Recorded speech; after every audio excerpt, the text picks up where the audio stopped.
The snow had been falling for 3 days without pause, and Aldrich had stopped believing it would ever stop. He walked near the back of the column where the wind hit hardest, and the drifts were already thigh-deep in places, because that was where the stragglers were, and someone had to keep them moving. There were 11 of them left.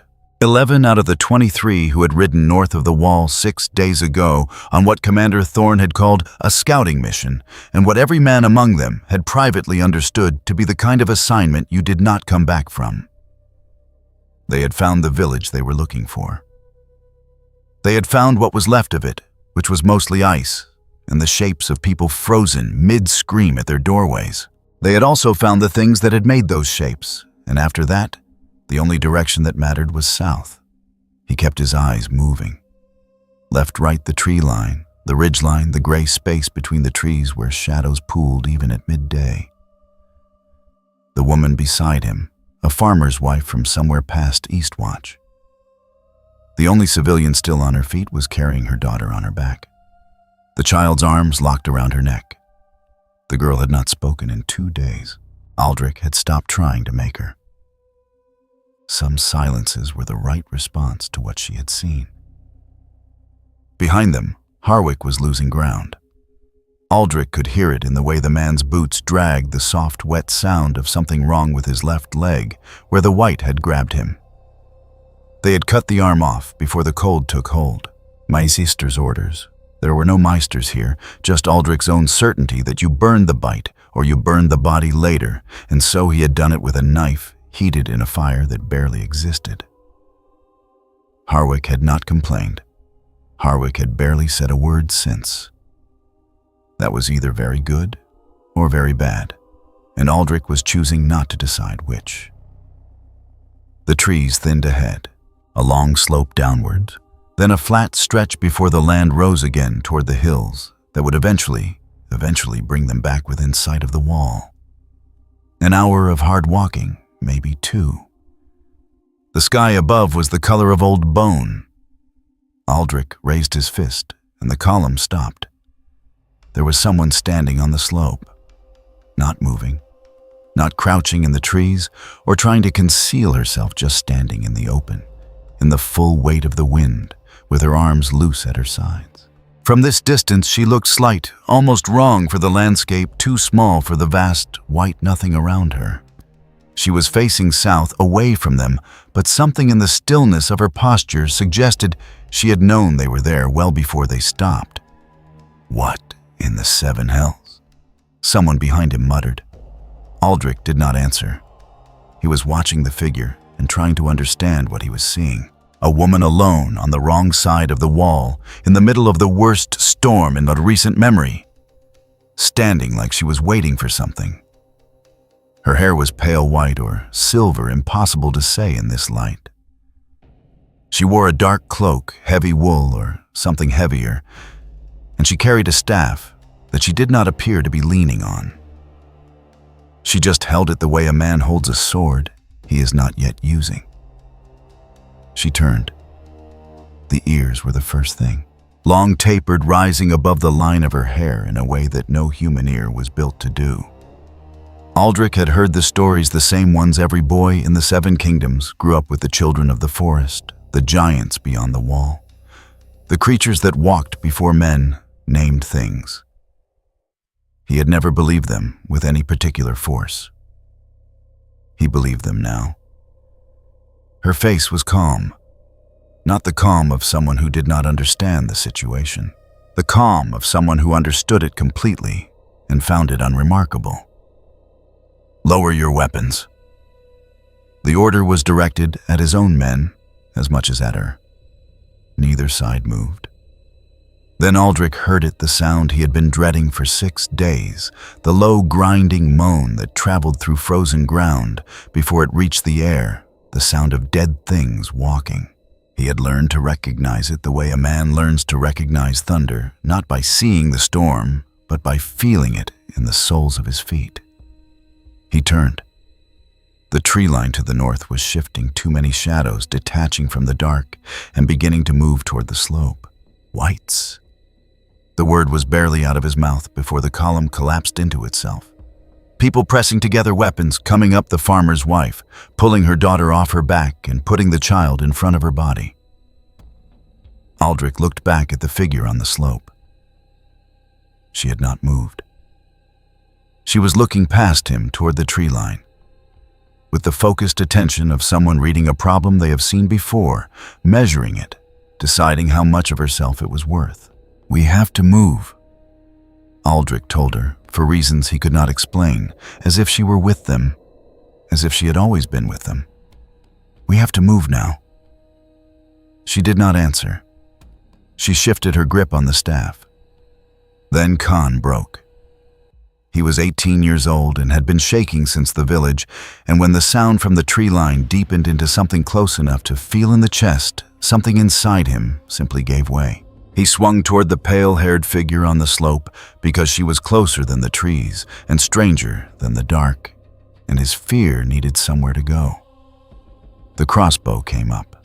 His hands were trembling so badly that the shot, when it came, went wide, not toward her but at an angle, skimming past her left side and continuing toward the cluster of people behind her, toward the farmer's wife and the child standing 5 feet further down the slope.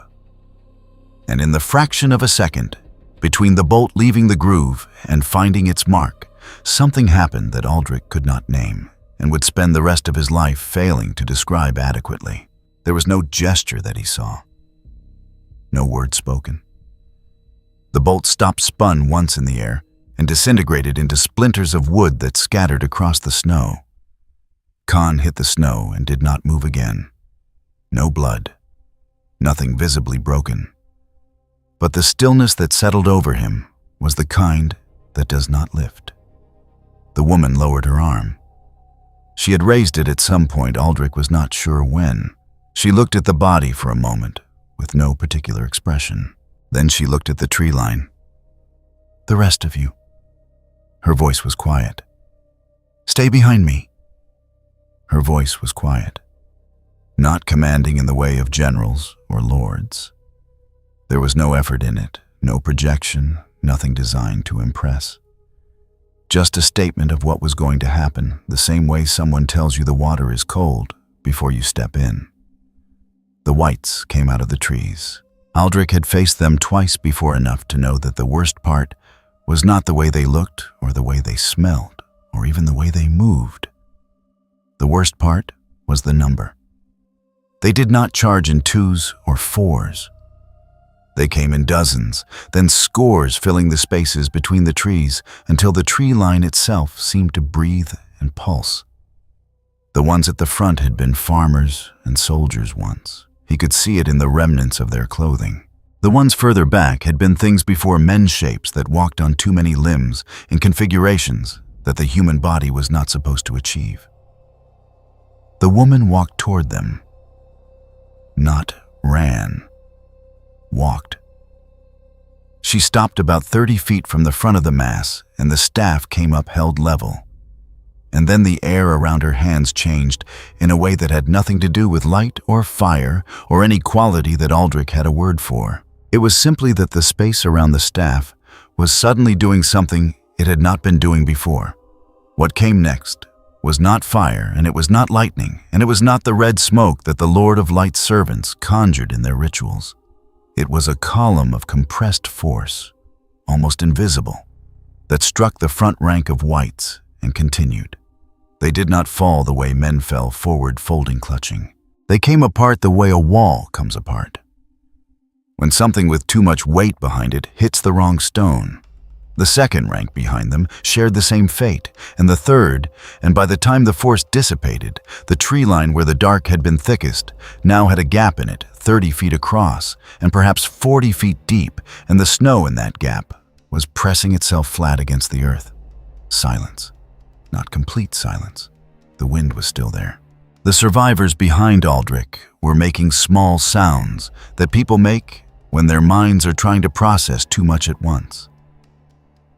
But silence in the sense that the grinding moan had stopped, and the shapes that remained at the edges of the gap were no longer moving toward them. The woman turned back.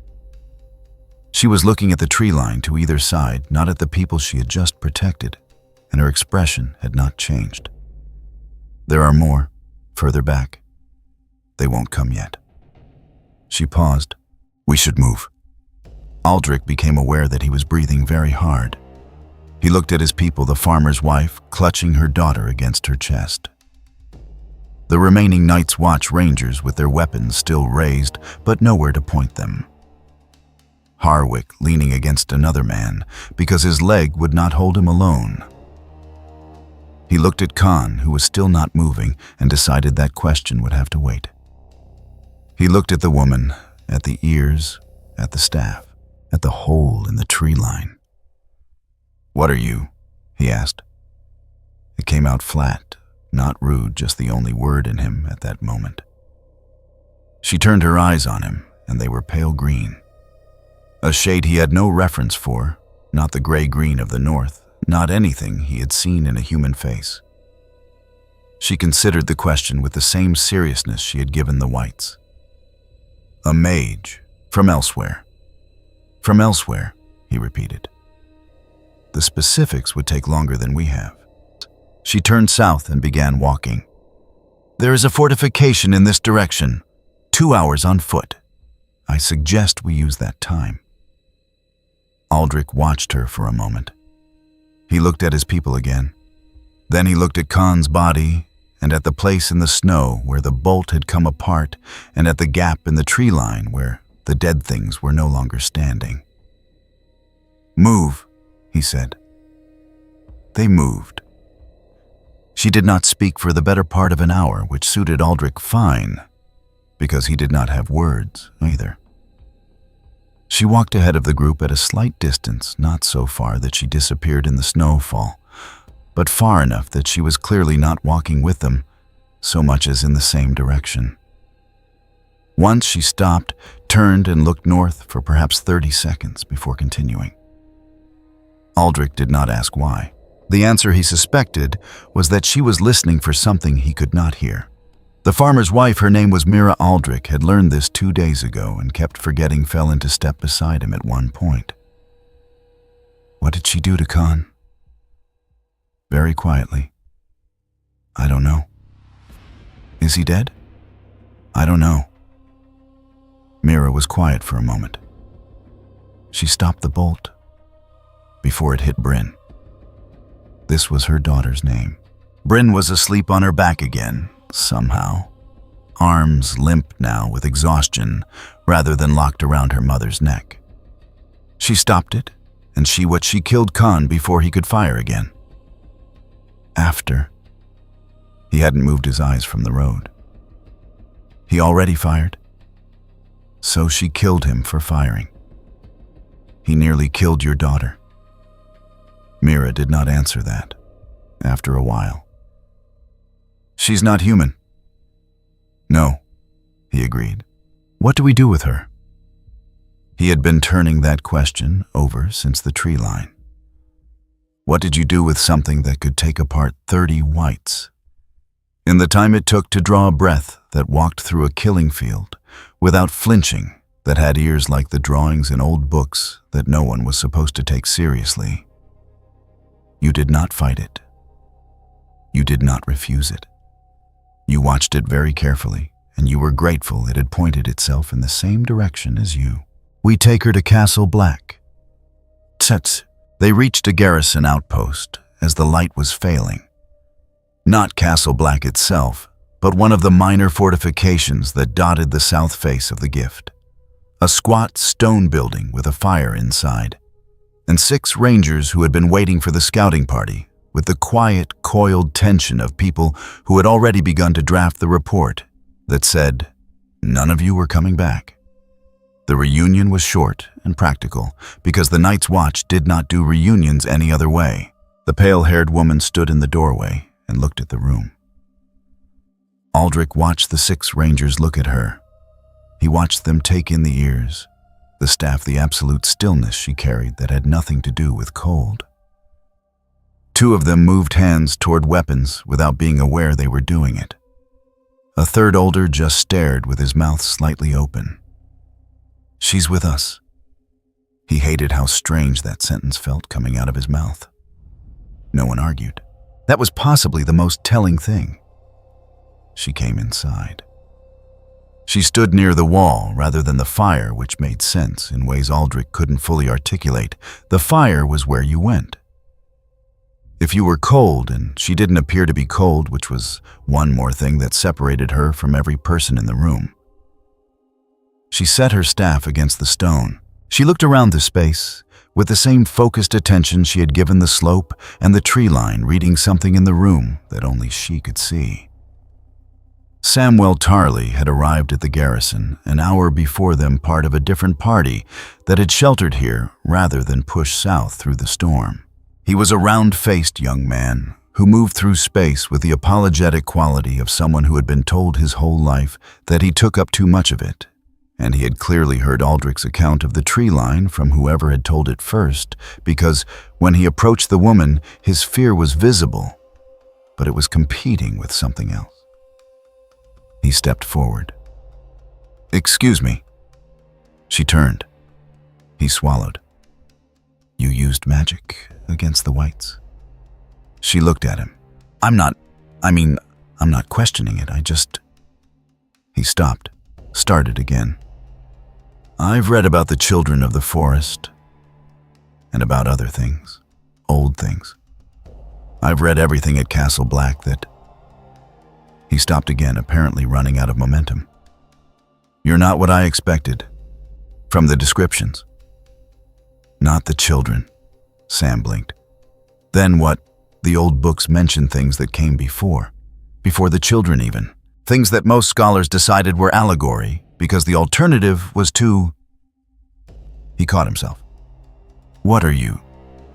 She considered him for a moment, with the same even attention she had given the tree line and the whites and the gap she had made in the dark. Whatever she decided, she kept it. "Something your books remember badly. Most of what's true gets distorted over enough time." She paused. "My name is Frieren." Sam's mouth moved.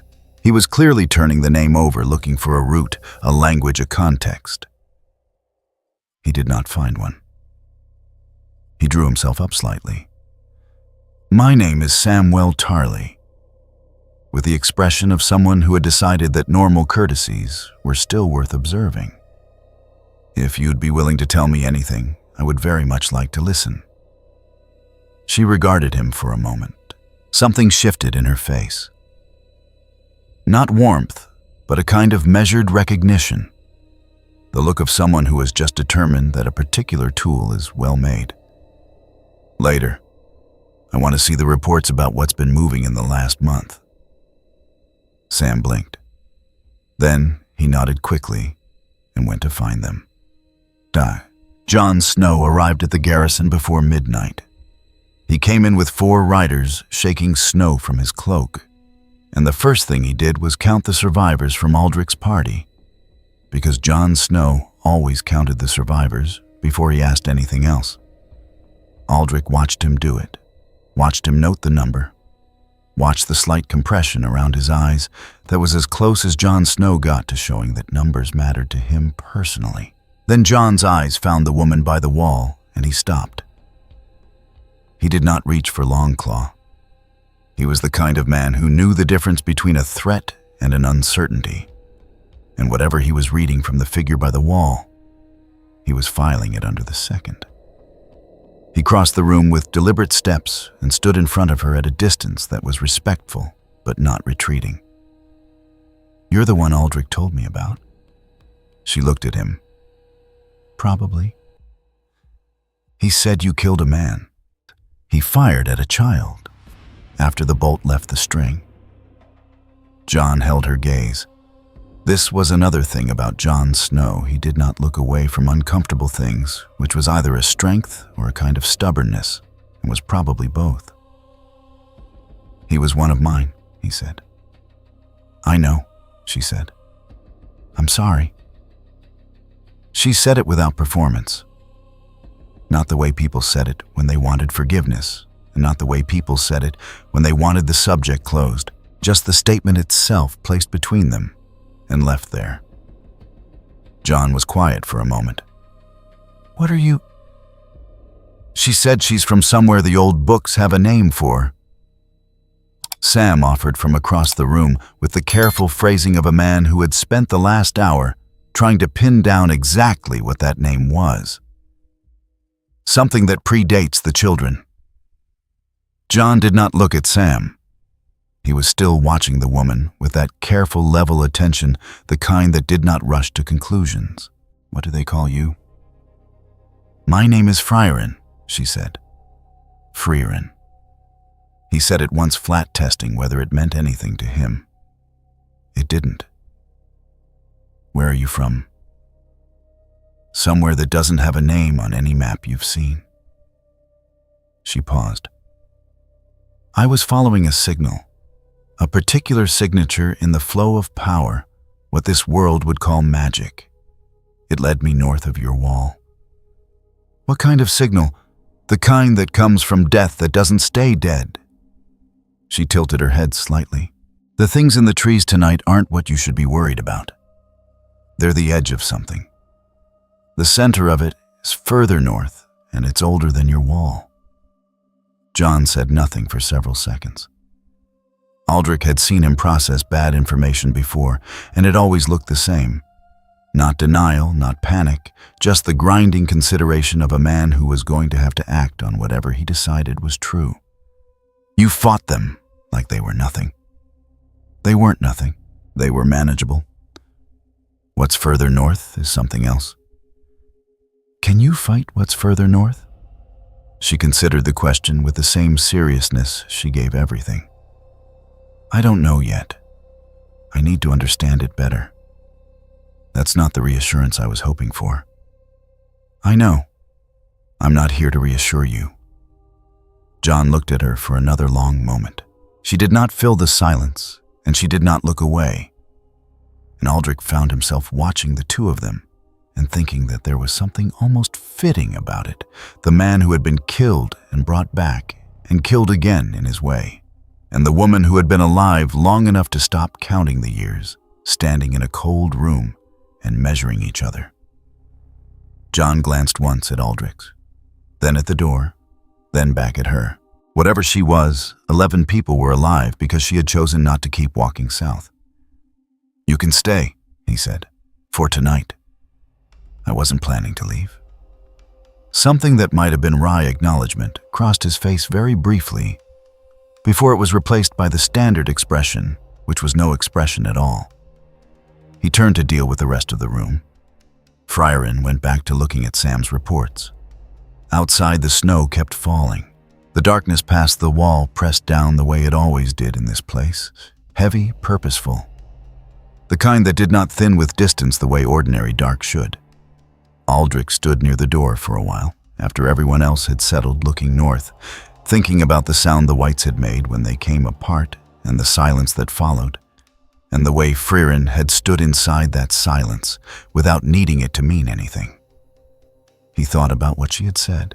The center of it is further north, and it's older than your wall. He had lived his entire life under the understanding that the wall was the oldest thing, the last thing, the thing that stood between the world he knew and the thing the world was before men learned to build walls. The idea that something had been there before the wall was up waiting was the kind of thought that had no comfortable place to land. He went inside and did not sleep. In the corner of the room, by the dim light of a single candle, Frieren read Sam's reports with the focused, unhurried attention of someone who had been reading difficult things for a very long time. Her finger moved along the lines of cramped text. Once she stopped and read a passage twice, then looked at the far wall for a moment before continuing. Sam, who had stayed awake watching her with the barely contained anxiety of someone sitting next to something he desperately wanted to understand and was terrified to approach again, saw her pause and thought about asking. He decided to wait. Frieren turned the page. They gave her a room in the East Tower, which was either an honor or a precaution, and probably both.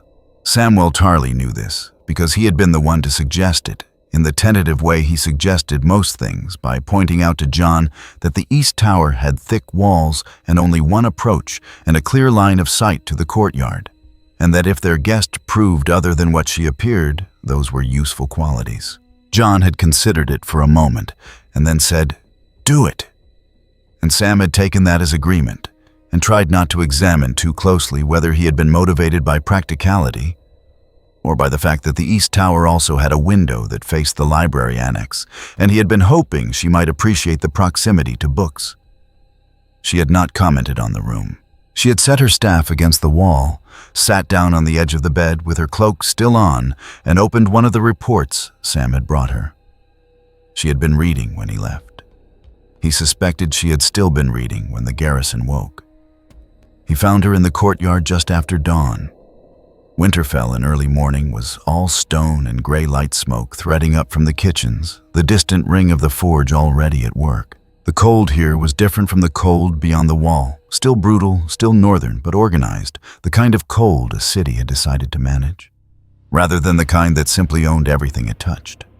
Sam had grown up in the south, and after 2 years north, he still noticed the difference.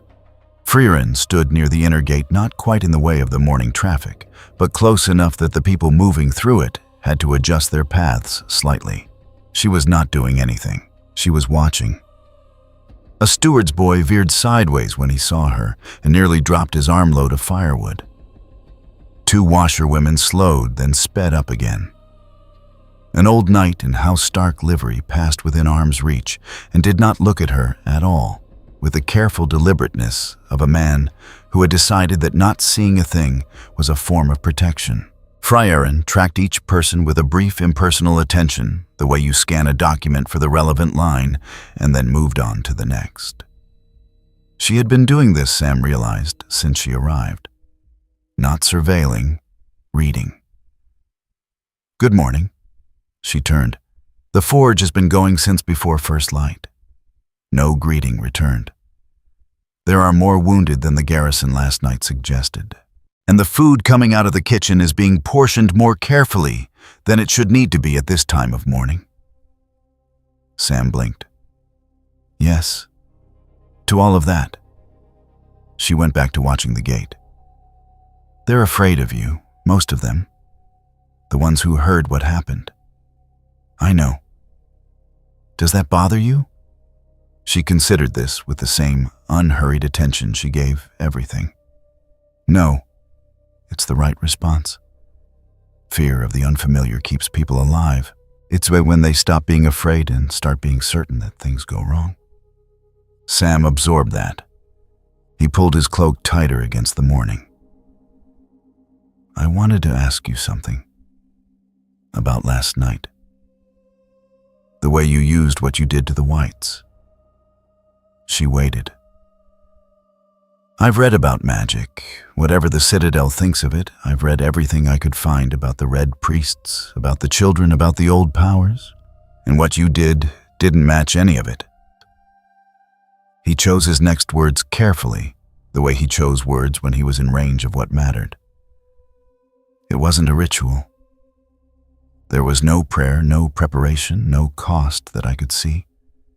You just did it. Like lifting a hand. Almost like that." "How?" She was quiet long enough that he thought she wasn't going to answer. "Then your world has magic the way a sickly fire has heat. Uncertain, dependent on fuel, prone to going out." She tilted her head slightly. "Where I come from, it's studied, practiced, built." A pause. "Not prayed for." Sam stared at her. He had approximately 40 follow-up questions and could not decide which to ask first. She turned from the gate. "You said there was a library?" "None. The library at Winterfell was not large by Citadel standards." Sam still felt a reflexive pang whenever he thought of Old Town, but it was old in age. In a library meant layering histories piled on histories, the recent accounts stacked over the older ones, until you had to dig to find the years that mattered. He had spent most of his first week at Winterfell doing exactly that. He was not sorry to have a reason to go back. Frieren moved through the shelves with the focused economy of someone who had done this before, many times, in many rooms. She did not browse. She identified pulled, assessed, replaced, or set aside. Within 20 minutes, she had a stack of 7 volumes and was reading the oldest of them with the same careful patience she had given the reports. Sam sat across from her and tried to organize his notes, and mostly failed because he kept watching her read, without looking up. The markings described in this account. The spirals. Have you seen them anywhere in the field reports? He shifted papers. A version of them. The scouts describe patterns in the ice sometimes. Regular intervals, like it had been laid down deliberately. He found the relevant sheet. This was 2 months ago, east of the night fort. She read the description twice, set the paper aside, reached for the next volume. The text calls them markers. For what? Boundaries, maybe, or staging points. The accounts aren't clear. The Meisters who recorded them didn't believe any of it was intentional. They were wrong. Not harshly. A statement of fact. You can tell that from an old account. I can tell it from the pattern of movement we saw last night. She turned a page. What came at us in the trees wasn't random. It held a formation until Khan's crossbow broke the tension. Then it advanced along a specific corridor, the gap between 2 ridgelines. That's not instinct. A will was directing it. Sam wrote this down. He was aware in a distant, slightly dazed way that she had just told him more about what they were facing in 4 sentences than all the field reports combined. John needs to hear this. I told John last night. The part about the formation, the part about a will behind it. She set the volume down and reached for the next one. He already knew. He just didn't have the word for it yet. Sam sat back. Outside the narrow window, Winterfell's yard was filling up with the sounds of the morning watch change boots on stone. The clank of gear voices clipped short by cold. Ordinary sounds. The sounds of a place that was still for the moment intact. One more question, he said. She waited again. That was one of the stranger things about her. The silences were not uncomfortable. She simply had no need to fill them. The old books before the ones we have. Now the oldest accounts, they mention things that came from elsewhere. Not the children, not the giants. Something older. He paused. I'm probably reading too much into confused sources. Half of them contradict the other half. But they describe creatures with very long lifespans, tied to the flow of the natural world. Some call them spirits. Some call them close to human, but not. He glanced at her ears, then away. Most scholars decided they were allegory. He let the question sit. Were they? Frieren turned a page. Allegory is what people call a thing when they can no longer imagine it was real.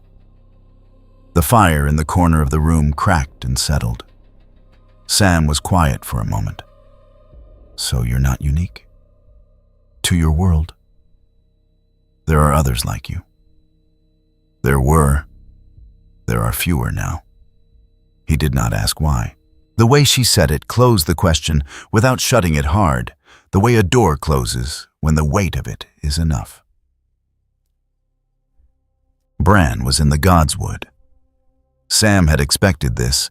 Bran was often in the Godswood these days, in the way that water was often at the bottom of things. It was less a preference and more a gravity. He sat in his chair before the heart tree, which bled its red sap down through the carved face in slow threads, and he was not quite looking at anything. When they arrived, Bran's gaze shifted. His eyes settled on Frieren with an attention that stood apart from everyone else's, not startled, not defensive, not making a calculation, just recognizing. You're a long way from where you started. Frieren regarded him. Yes, you followed the cold, a particular thread in it, the kind that comes from something deliberately made. Bran was quiet for a moment. The godswood around them was still in the way. Old places were still not empty, just settled full of patience that had nothing to do with any individual thing's comfort.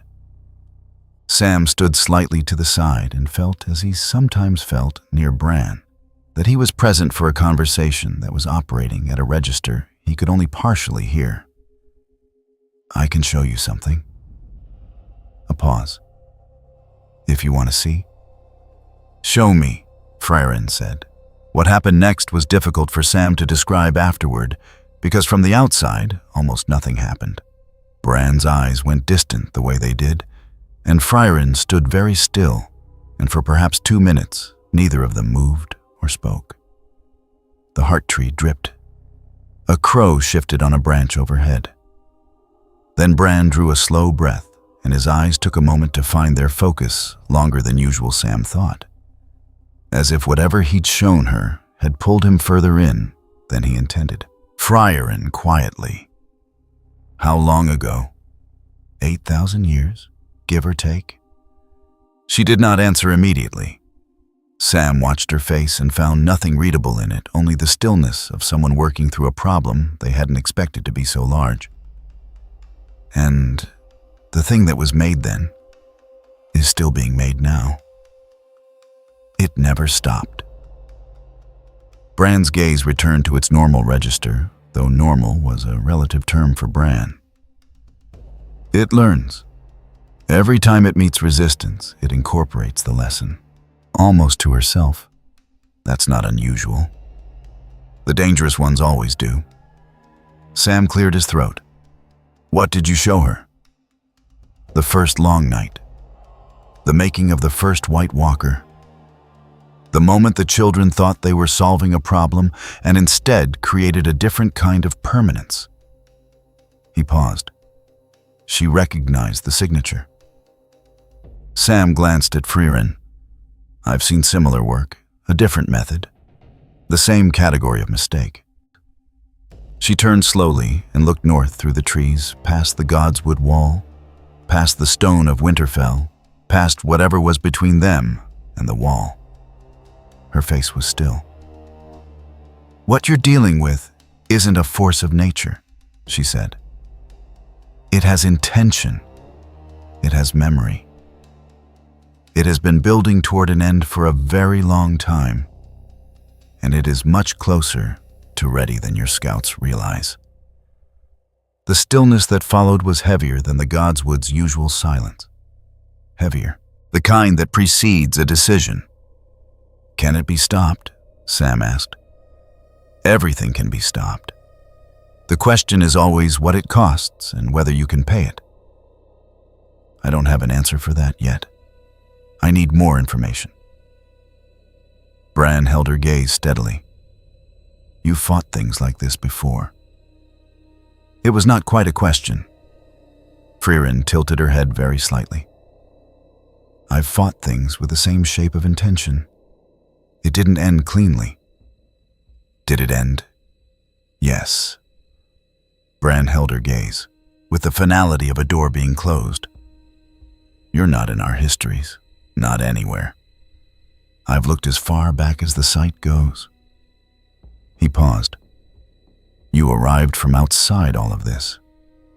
"Yes." "Then you might be the only one who can face it without the weight of 8,000 years telling you what's possible." Frieren did not answer. She turned and walked back toward the tree line, and Sam had the impression she was thinking about a specific, very old thing that had nothing to do with Westeros at all. Jon found her on the ramparts that afternoon. He had been looking, which meant he had been doing the thing Jon Snow did when he had a problem he needed to think through, outside of a room, walking the walls, eyes on the distance, turning the shape of the problem over until he found the angle that told him what to do.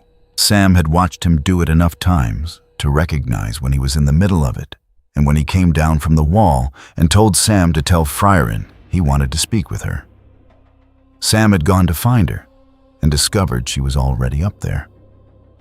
He told Jon. Jon went up. The wind on the ramparts was steady and mean. John pulled his fur closer and leaned on the parapet and took her in.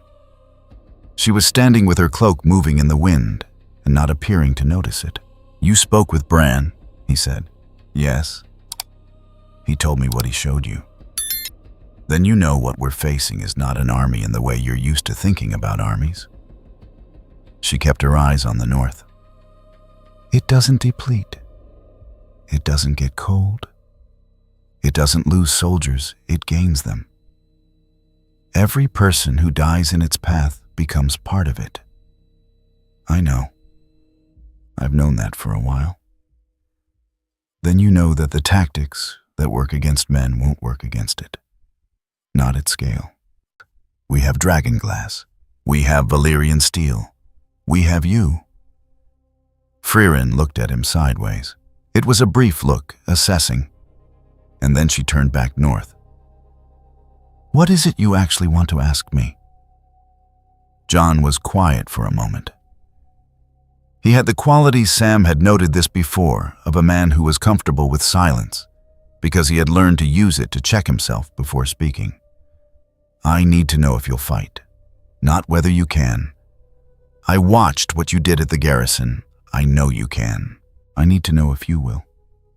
When it matters. When it's not just a threat that comes at you out of the trees." "I will." "Why?" The question seemed to surprise her slightly, not offend her. Just catch her at an angle she hadn't prepared for. She was quiet for several seconds, and when she spoke, it was with the careful plainness of someone selecting accurate words rather than persuasive ones. "Because what's in the north will not stop at your wall, and if it spreads in a direction I'd have to walk through eventually. And because I've seen this kind of ending before. A world emptied out. Everything that was built or remembered or passed down, gone. I don't like it." John held the silence. She was still facing north, her expression neutral, and he had the sense she had said more than she meant to and was not going to draw attention to that fact. "There's a garrison post, 3 days north of here. Our scouts stopped reporting from it 4 days ago." "I know. I heard the report this morning. I'm going. I'll come." He nodded slowly. "One more thing." He kept his voice level because this was important, and Jon Snow handled important things by removing inflection from them. "At the garrison last night, Aldrich's man. Khan. Was there another way?" She took her time with this, long enough that the wind shifted and came at them from a different angle, and the light over the ramparts went from white to a flat gray that had something final in it. "If I'd been faster," before the bolt left the string. She paused. "I wasn't." Jon absorbed this. "He had a family," he said. "Younger brother in the watch." "I'm sorry," she said. As she had said it before plainly, without asking for anything in return. Jon was quiet for a moment longer. He looked at his hands on the parapet, the cold stone, the split knuckles, the ordinary weight of what he carried, and then he turned and went back down the stairs without another word. Frieren stayed on the ramparts. She faced north for a while the way she had stood at the garrison, with the patience of someone who had learned to read what the distance was telling her. Below Winterfell went about its business, the forge, the yard, the smoke, the sound of too many people in too small a space trying to hold the whole of it intact. A raven left the Maester's tower and was immediately taken by the wind. The raven arrived in King's Landing 11 days later, in the hands of a courier who had ridden hard through 2 snowstorms and arrived with frostbitten fingers and an account so strange that the chamberlain who received him assumed he was feverish and sent for a healer before sending for Cersei. Cersei read the report twice standing, because sitting felt like a concession she was not prepared to make. The letter was from a minor lord in the gift, a man whose name she could barely place, and it described in the lurching handwriting of someone who had been trying to record exactly what he had witnessed, before he lost the nerve, a woman with white hair and pointed ears who had destroyed 30 whites in approximately the time it took to draw a breath, who had no apparent affiliation with any house or crown, who had walked into the Night's Watch garrison and been admitted without objection, and who was now, according to rumor, resident at Winterfell. She set the letter down on the table. In the chair across from her, Qyburn had been watching her face with the quiet attention of a man who had learned to derive information from the small shifts of someone else's expression. He said nothing. "Sorcery," Cersei said finally. "It would seem so, Your Grace. Although the description is..." Qyburn tilted his head. "Unusual. The Red Priests use fire ritual, the power of their god. The accounts of the old powers speak of blood and sacrifice slow-working things that take time and preparation. This is described as immediate, surgical." He paused. "More like a weapon than a ceremony. A weapon someone is pointing at the north." Her gaze moved to the window where the Red Keep's southern face caught the weak winter sun. "Or a weapon the North has found? We don't know that Jon Snow controls it." "No." She picked up the letter again. "That's exactly the problem." She picked up the letter again, studied the frost-bitten courier's cramped handwriting. "Where is she from? Unknown. What does she want? Unknown. What are her limits?" Qyburn was quiet. "Also unknown. A beat. At present..." Cersei set the letter down again with a precision that was a form of violence. "Find out," she said.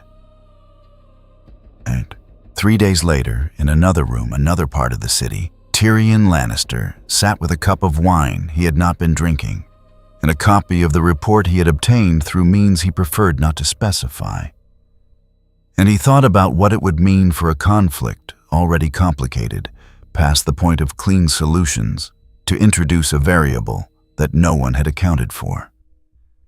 He turned it over for a while, then he refilled his cup. The problem was not that she was powerful, though she was apparently very.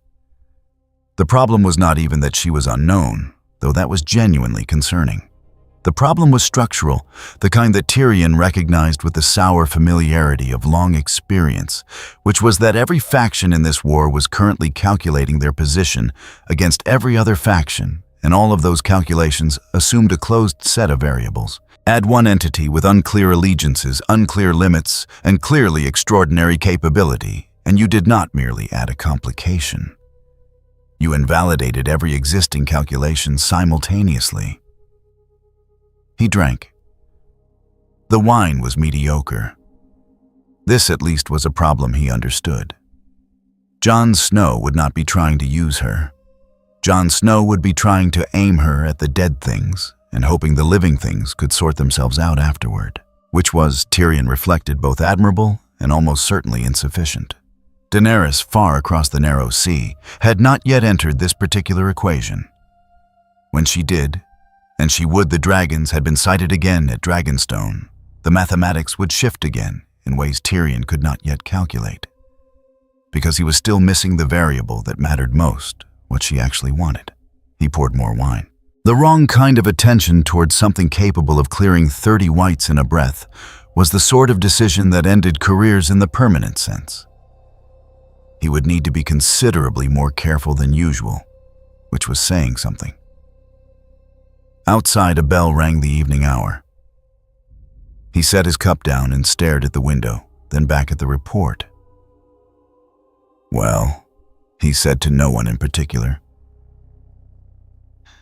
At Winterfell, the night was cold and clear, and the scouts Jon had sent north came back with news that the garrison post was silent, not attacked, not destroyed, just silent and cold, and the fires out. Sam found Frieren in the library again. She had the oldest volume open, the one she'd been working through since morning, and she was writing in the margins of her own notes in a language he did not recognize and suspected was very old. They found the post. I know. John told me. She set the page aside. We leave tomorrow. Sam sat down. He studied the notes. She had made pages of them in the same hand, occasionally interspersed with diagrams that looked like they mapped something he lacked the context to read. You've been doing this all day. Someone should record it properly. Your accounts are incomplete. He was quiet for a moment, watching her write. What are you looking for? The center of it. The original working. If I understand how it was made, I understand how it can be unmade. She did not look up. It's always identical eventually. Everything that was constructed has a core. A point where, if you apply the right pressure, the whole structure fails. She paused. Finding that point is the work. Sam thought about the weights, the ones he had faced. The way they kept coming, the way fire stopped them, and dragging glass killed them, and ordinary steel did not. He thought about the Night King raising his arms at hard home, and every dead person on that shore standing up again, and John's face in the retelling of it. And if you can't find it, he said. Frieren looked up at him then. Her eyes were the color of old water in green glass, and they held the kind of steadiness that came not from certainty, but from having been uncertain for a very long time, and learning to function inside it. Then we do it the hard way, she said. She went back to her notes. Outside the tower, Winterfell settled into its night, the torches lit. The sentries changed the cold asserting itself in the slow creak of timber and stone. Somewhere in the castle's deep rooms, someone was sharpening a blade against a whetstone, the sound carrying up through the floor in an even patient rhythm. To the north, the dark held its distance. For now. The garrison at Frostmark had been built to hold 200 soldiers, and currently held 640, not counting the dead. Sir Edwin Holt had been doing the counting himself, because numbers were the only thing left that felt true. He had the wall count 83 on the eastern parapet, 60 on the west, 22 on the gate tower, and he had the cellar count, which was 312 civilians packed into a space that smelled of wet wool and old fear.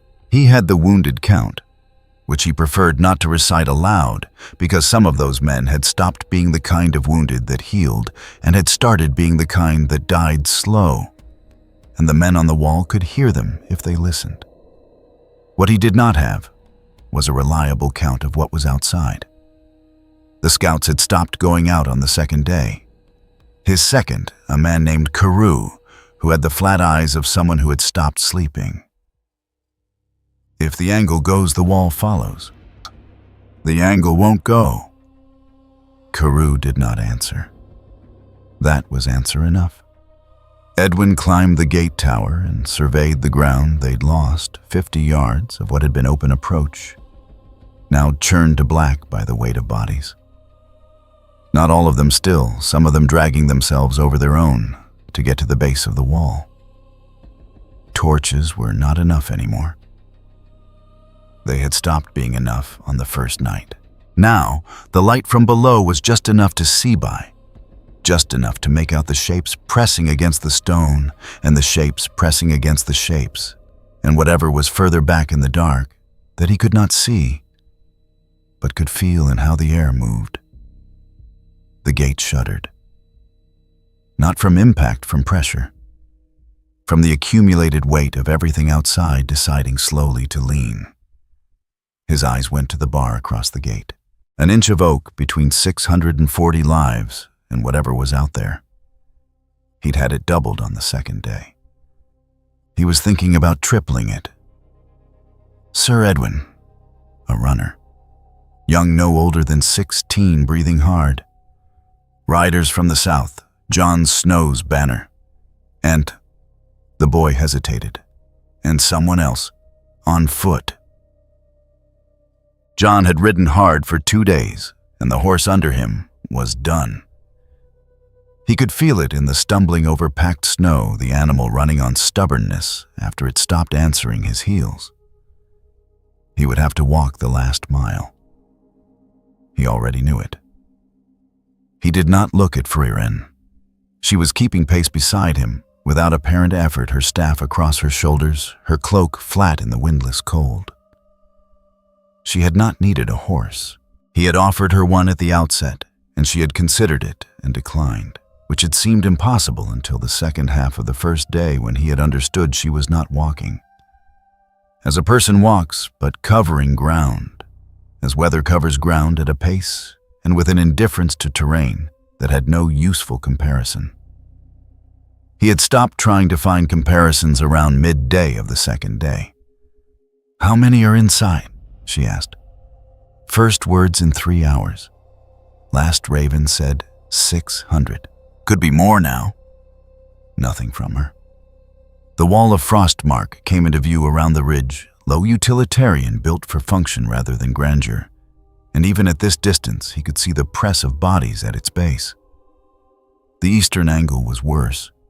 The silhouette of the eastern angle was wrong. He had fought enough battles to read a wall from a distance, and what the eastern angle was telling him was that it had maybe an hour. He turned in the saddle and held up his fist. The 40 riders behind him pulled up. Some of them had been at Hardhome. He could see it in their faces, not fear exactly, but the re-recognition of a thing they'd hoped to only see once. Form on the gate. Once it opens clear, the immediate approaches. Don't let them surround the entrance. He paused. Anyone who goes down, don't stop for them. We clear a path in, and we hold it. 40 faces, 40 nods. He turned to Frieren, the eastern angle. She had already assessed it. He could tell by how her attention moved, not across the scene in general sweeps, as a soldier scanned, but in narrow, specific bands, identifying and filing. She had been doing it since the wall came into view. He was not going to pretend he understood what she was finding. The eastern angle, she agreed. Edwin Holt had seen a lot of things in 20 years on the wall and its approaches. He had seen wildfire used wrong and right. He had seen what happened when a Night's Watch garrison underestimated the numbers at dawn. He had seen 3 men hold a door for 7 minutes while everyone else ran. He had not seen this. The woman with the white hair and the pointed ears went over the wall, not through the gate, over the wall, rising off the ground as easily as smoke rises, which was already wrong, and landed on the parapet of the eastern angle, while 2 of his men were using their bodies to keep a section of railing from collapsing under the press below. She did not speak to them. She looked at the approach, and then at the mass below, and then she raised one hand and held it out flat. The first discharge was not fire. It was not lightning. It was a pressure, a pulse, a force that had no name in any language Edwin had used for the past 20 years. And it hit the base of the eastern wall in a line so precise that the men on either side of the impact were not touched. But everything in the corridor between 40-50 feet of densely packed bodies simply ceased to constitute a threat. Not explosively, not dramatically. It was more like a large problem being edited out of the world. The whites that had been filling that corridor were gone. The ones pressing from behind stumbled into the sudden absence, and some of them fell and began to be trampled by the ones behind them. The 2 soldiers on the railing stood staring at the space that had just opened up. Don't stand there. Not loudly. They're regrouping. One of the soldiers made a sound that was not a word. The other one dropped his grip on the railing, grabbed the first soldier by the collar, and dragged him back to his post. John was through the gate before it finished opening, his horse blowing hard and then gone from under him as the animal finally gave out. He rolled clear on the packed snow, and Longclaw was in his hand before the thought finished forming. And then there were whites, and he stopped thinking about anything except the immediate corridor of death in front of him. They fought toward the gate tower. His riders spread around him into a wedge. Each of them a veteran, and it still cost Mallory on his left, taking a hit to the shoulder that would need attention. Reagan going down hard in the second press and not coming up. He didn't stop. He'd told them not to stop. Some promises you kept by not looking. Inside the wall was worse than outside. The inner yard was not under direct assault, but it was full of the wrong kind of order. The brittle, breakable order of a garrison that had been told to hold a position for 2 days and had done it, and was now operating entirely on stubbornness and the refusal to think too far forward. Men moved between stations with the mechanical efficiency of exhaustion. A physics station in the northwest corner was overflowing men lying on the ground because the tables were full. Edwin Holt found him at the gate. A spare man gray at the temples with a burn on his left forearm he hadn't bothered to wrap. Lord Snow. Commander. Status. Eastern angle is stable, for now. The words carried the weight of a man who did not fully believe them. He stopped. The woman. She's still on the eastern wall. I know. What is she? She's the reason the eastern angle is stable. Holt absorbed this. His eyes went to the eastern parapet, which was now silent, which was alarming in its own way, because the eastern parapet had not been silent in 40 hours. Western approach still active. They've been holding it with what's left of my heavy infantry. But if the eastern pressure pulls back and consolidates west, show me. No. The western wall was not stable.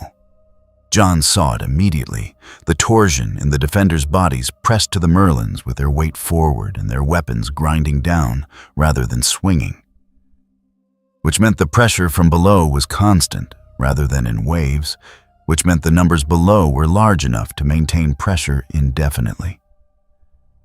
A man couldn't swing down into that for more than 2 hours before his arms stopped doing what he told them. Some of these men had been at it for 5. The man beside him, a sergeant older with the flat competence of someone who had been in charge of staying alive longer than thinking about it. Cornerstones cracked. We've had 2 men on it all day just feeling it. John went to the northwest corner and put his hand on the stone. He could feel the vibration in it, faint and steady, the whole wall resonating with what was below. A crack ran diagonally through the cornerstone from a point 2 feet above the base of the Merlon to a point 3 feet down. It had not been there before the siege. It had been made by a force with more leverage than a battering ram and more patience than anything alive. How long? He asked. If the pressure holds tonight. Maybe sooner. He found Frieren on the eastern angle still. He could see her from here, a small fixed point above the moving dark, below the occasional pulse of her working, showing his light not quite like fire and not quite like anything else. She had been methodical, eastern angle to eastern wall to the approach from the northeast. Moving down the line, he needed her on the western wall. He also needed her to finish what she was doing on the eastern approach before what was out there regrouped and hit it again. He pressed a hand to the northwest corner, then to the stone. Get your people back from the corner. 10 feet. The sergeant stared at him. Do it now. The sergeant did it.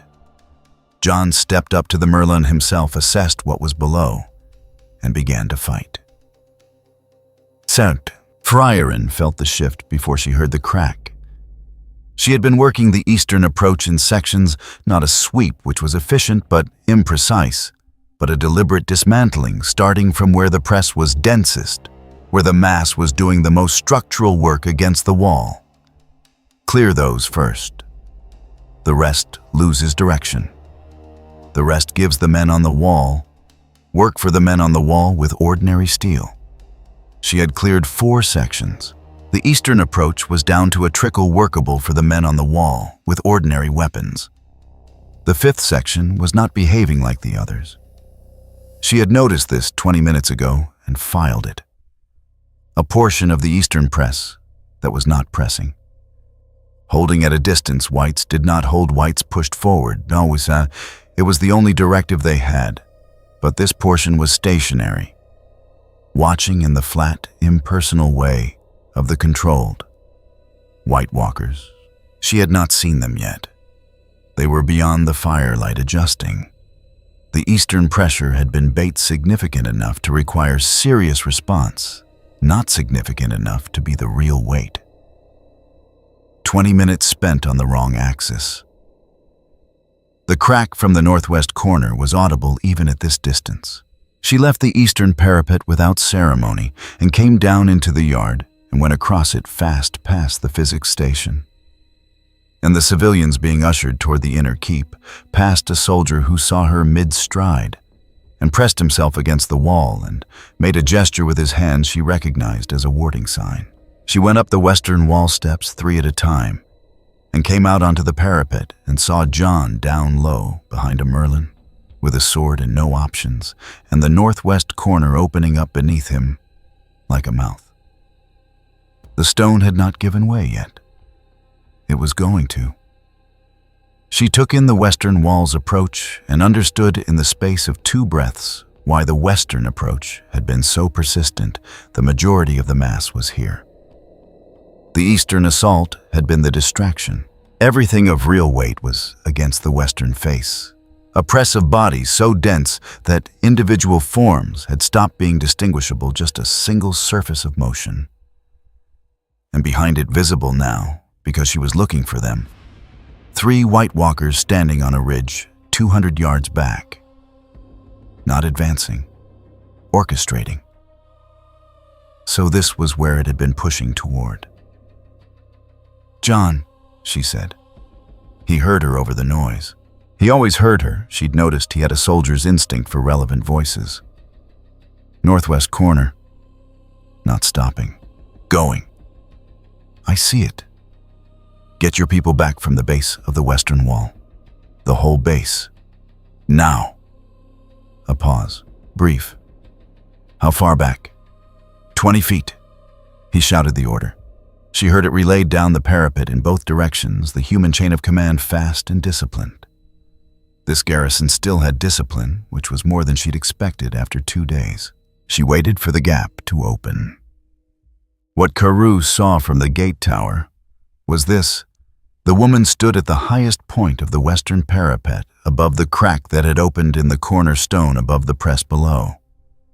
She held her staff not raised, but angled forward low, the way you hold a tool and not a weapon. She was still in a way that meant thinking, not waiting. Then the western face of Frostmark was clear. It was not an explosion. It was not a wave. It was a removal. The forward third of the western press ceased to be a forward third in approximately the time it took to blink. And the middle third stumbled into the absence and lost its direction. And the rear third, the organized rear third, the part that had been holding its structure like a thing with comprehension of it, began to fracture and scatter. And he could hear it, even at this distance, the absence of sound where there had been grinding pressure for 40 hours.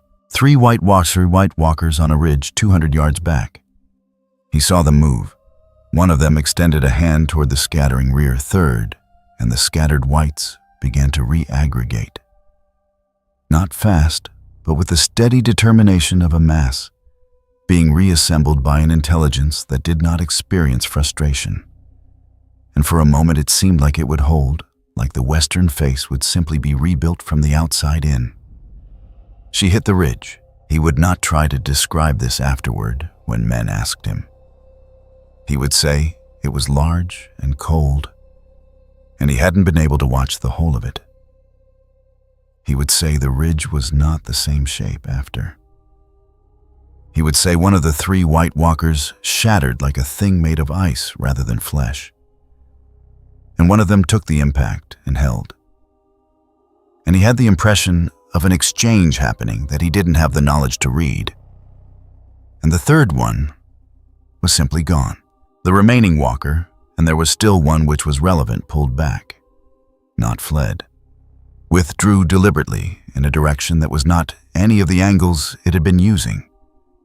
And the whites that still functioned began to follow it, dragging themselves east, some falling and being left. The weight against the western wall stopped. Carew put his hand on the gate tower railing to steady himself, and was surprised to find that his hand was shaking. John walked the western base after. The smell was the first thing, not blood, not fire, but an older residue that he had no name for, the residue of whatever had just been done to the approach. The snow had compressed to ice, in places cracked in others, and there were sections where it had turned to neither ice nor snow, a third substance that had no right to exist in that form. He counted whites as he went. He stopped at 200 because the count became meaningless. Somewhere in that mass were people he had known, men from garrisons further north that had gone silent in the past month, men whose names he had read in the Raven reports and then stopped reading because there were too many.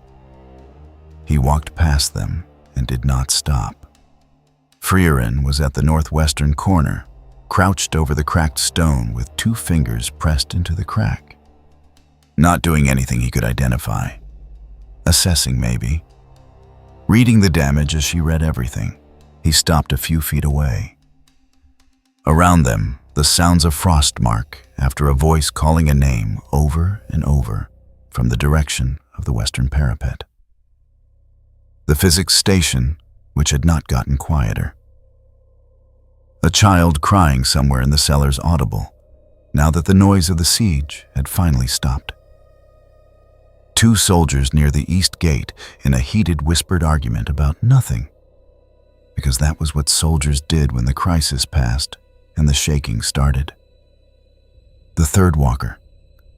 She took her hand off the stone and stood. One of them survived. I know. I saw it withdraw. He paused. It was learning. They all do. Not resignation. Acknowledgement. This one got data. It will take the gap in its formation, find the pattern in what I did, and account for it. The next engagement will be adjusted. You let it go. She didn't deny it. The wall needed the western face cleared first. I couldn't hold both angles and take the ridge at the same time without leaving the gate open. She turned back to the cornerstone. 1 walker learning something costs less than 600 people dying while I run the arithmetic. John absorbed this. A civilian had come out of the cellars and was standing by the inner keep door, a woman with a child on her hip looking at the western approach with an expression that was somewhere between relief and something that had no comfortable name. We held. You held before I arrived, Frieren said. I shortened the accounting. She was watching the civilian, not him. Sir Edwin's count before you hit the western wall was 7 dead on the parapet. I have another 3 wounded critical, which may become 10 by morning. He paused. Without you, it would have been everyone. Yes. I'm not... He stopped. He was not sure what word he was looking for. Grateful covered the surface, but missed the shape of it, which was not simple gratitude, but a heavier compound of gratitude and a sharp, clear awareness that what had just happened could not be controlled, could not be commanded, could not be accounted for in any ledger he understood. I'm aware of what you are, he said finally. She looked at him, then sideways, a brief consideration. Are you? Not a challenge, a genuine question. He didn't have an answer. He turned and walked back toward the gate tower to begin the process of putting a garrison back together after it had nearly died. The stories left Frostmark before the sun was fully up. There were 9 riders who had arrived with John that were not John, who had seen what happened from various angles and positions and levels of coherence.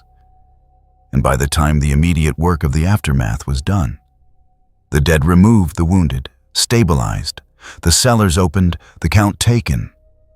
Those 9 riders had collectively produced a version of events that would travel south significantly faster than any raven. The version agreed on most of the facts, which was unusual for battlefield accounts. It agreed on the white hair, the pointed ears, the absolute stillness before she moved. It agreed that the eastern approach had been cleared in under 3 minutes.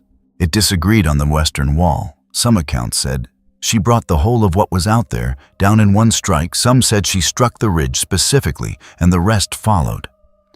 Some said the ground itself had cracked in a line from the wall outward. All of them agreed on the number of white walkers. All of them agreed on what the ridge had become. Some of them agreed on other things, how the whites had moved before she started the formation. They'd held the parts that had been deliberately placed. Some of them had been at Hardhome and said it was worse than Hardhome in the organizing principle. And some of them who hadn't been at Hardhome heard this and went to find the ones who had. None of them used the word witch again. It no longer felt like the right shape. No. They used other words which were also wrong, but less wrong in different ways, and those words got into the rivers that carry information south. The ravens, the riders, the traders moving through gaps in the snow. The lords whose my sister had a contact in another castle, whose raven had a contact somewhere else. And they began working toward ears that were specifically arranged to hear them. Peter Baelish heard it from 3 sources in 4 days, and the convergence told him more than any single account. The accounts themselves were interesting. What interested him more was the speed. Battlefield stories moved quickly, but not this quickly, not from this far north, not without assistance. Several parties, probably without coordination, had decided this information needed to travel. The very men who should have wanted to manage the account had instead propagated it, because no one who had been at Frostmark had apparently decided the smart move was to say nothing. That was the most interesting piece. There were 2 reasons a man who'd witnessed an event like this would choose to talk rather than keep it close. The first was that he couldn't help it, that it had broken something in his ordinary relationship with events, and he needed to externalize it to regain his footing. The second was that he wanted others to share the weight. Both pointed to the same truth, which was that even those who had been saved were not entirely sure they wanted to have been saved in this particular way. Baelish sat with this for a while. The question of what the woman was, could wait Varys was already working on that, and he was better resourced for that category of problem. The interesting question was not what she was, but what she represented now that she was known. Though he'd want a second set of accounts before he trusted his current conclusions. 3 sources from the north were still 3 sources from the north, and men who had nearly died had a way of making what saved them larger than it was. Still, he thought about a garrison that had been 6 hours from dying. He thought about the version of events where she didn't arrive. He thought about the version where she arrived and chose differently. Today she came north, he wrote in the private shorthand he used for his own notes. Because the dead were the larger problem. What becomes the larger problem when the dead are no longer the largest one? He set down the pen and stared at the wall of his study, the blank surface he habitually used when thinking through a shape rather than an answer. The shape here was not yet complete. He was missing the variable that mattered most, which was what she actually wanted. A person who appeared to want nothing was either very honest or very dangerous, and in his experience, the former was rarer. She doesn't want anything from them. He continued, then paused, then crossed it out. Too clean. He didn't know that yet. He wrote instead, she hasn't asked for anything yet. Then underneath, find out why. And Edwin Holt found her sitting on the rubble at the base of the northwest corner in the mid-morning, eating something from her pack with the methodical efficiency of a person refueling rather than eating. The cracked corner stone was 3 feet to her left. She had not moved it. She had not repaired it. It sat there, the most recent entry in Frostmark's accumulated inventory of damage, a line in the stone that would need a mason in 2 weeks, and materials they didn't have. The men want to know. He stopped. She waited the way she waited. Some of them want to thank you. Some of them. He paused. Others are asking me things I don't have answers to. What do they ask? He chose honesty partly because he was too tired for anything else. Whether they should be afraid of you. She considered this with the methodical attention she gave problems. That's between them and their judgment. I won't tell them what to feel. He had gotten 4 hours of sleep in 2 days, and he was in that stage past tired, where everything had a slight unreality to it, as if the world had been replaced by a very accurate imitation. We would all be dead. I want to be clear about that. My count on the northwestern corner was 2 hours, maybe less. Without what you did last night, this fortress and everyone in it was gone. I know. That doesn't require anything in return. I'm not trying to put a debt on you. I'm telling you because... He stopped again, trying to find the shape of it. Because I want you to know I'm not one of the ones asking whether to be afraid. Frieren stopped eating. She looked at him with a focus that was direct and not unkind. You should still be careful with that. He blinked. Not of me specifically. Of the habit of not asking the question. She went back to eating. It's a good habit in a friend. It's a dangerous one in a commander. He stood with that for a while. Around him, Frostmark was doing what garrisons did after the crisis passed. The physical work of repair, the cataloging of loss, the slow and necessary process of converting the emergency into history so they could function in the present again. Men carried stones.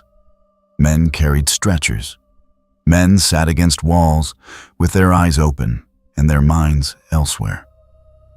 Where do you go from here? He asked. South, for now. She did not say anything else, and he found he did not want to press it.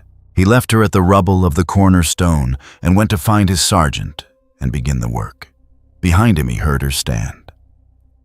Quote, John found her at the southern gate as the column prepared to move.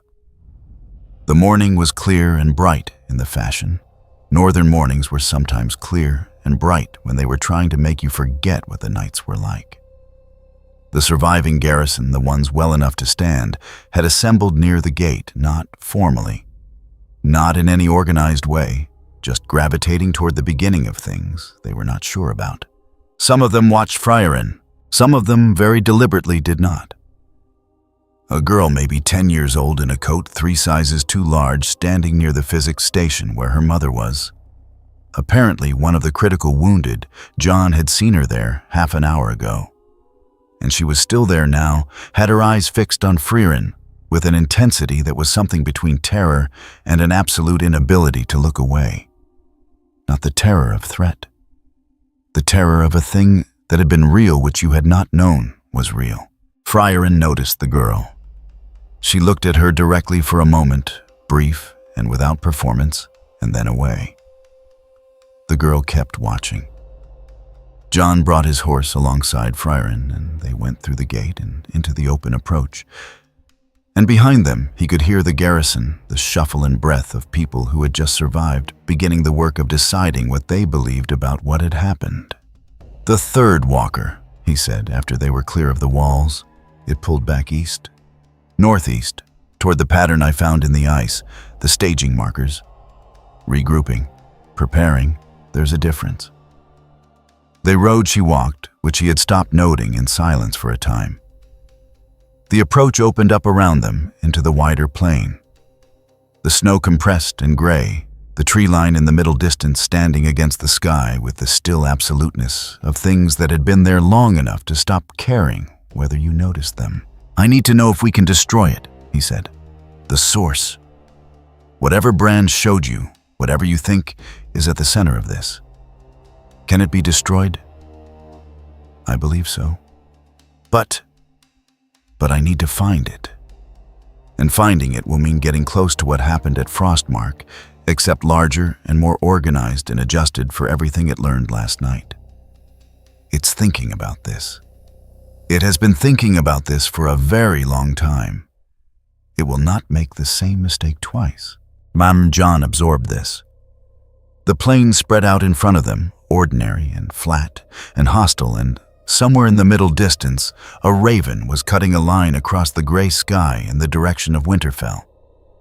And he was aware, with the specific, merciless awareness that the North had been teaching him for years, that what was coming was not going to be smaller than what they had just survived. "How many of those staging markers are there?" he asked. "I've found signatures of 9. Frieren said. "The largest one is 3 days north of the wall." He said nothing for a long time. "When you say largest, I mean the kind that is built to hold the whole army. Not a staging point, an anchor. If the anchor holds, the army holds. If the army holds..." She stopped. "The night doesn't end." John looked straight ahead at the gray plain and the tree line and the ordinary sky and the raven that was already almost gone. The night doesn't end. He had known this was coming. He had known it in his bones, since Hardhome had known it, as, bad weather before the clouds form a pressure in the blood that was not quite fear and not quite foreknowledge, but something in the territory between. He had fought it and organized against it, and tried to build alliances and resources around it, and he had done all of those things, and they were not enough, and he had known for some time that they were not enough. He had not known until this morning exactly what enough might look like. It was this a woman who had lived longer than his country walking across a gray plain in the early winter light, who had just saved over 600 lives and was already thinking about what came next. He did not know whether to be grateful or afraid. He suspected with the clarity that came after battles that the honest answer was both. The raven from Castle Black arrived before dawn, and the Meister who received it did not stop to dress. John was already awake. On the table in front of him, 2 reports from the ranging parties he'd sent northeast 3 weeks ago, both of which had stopped communicating at the same ridge same morning.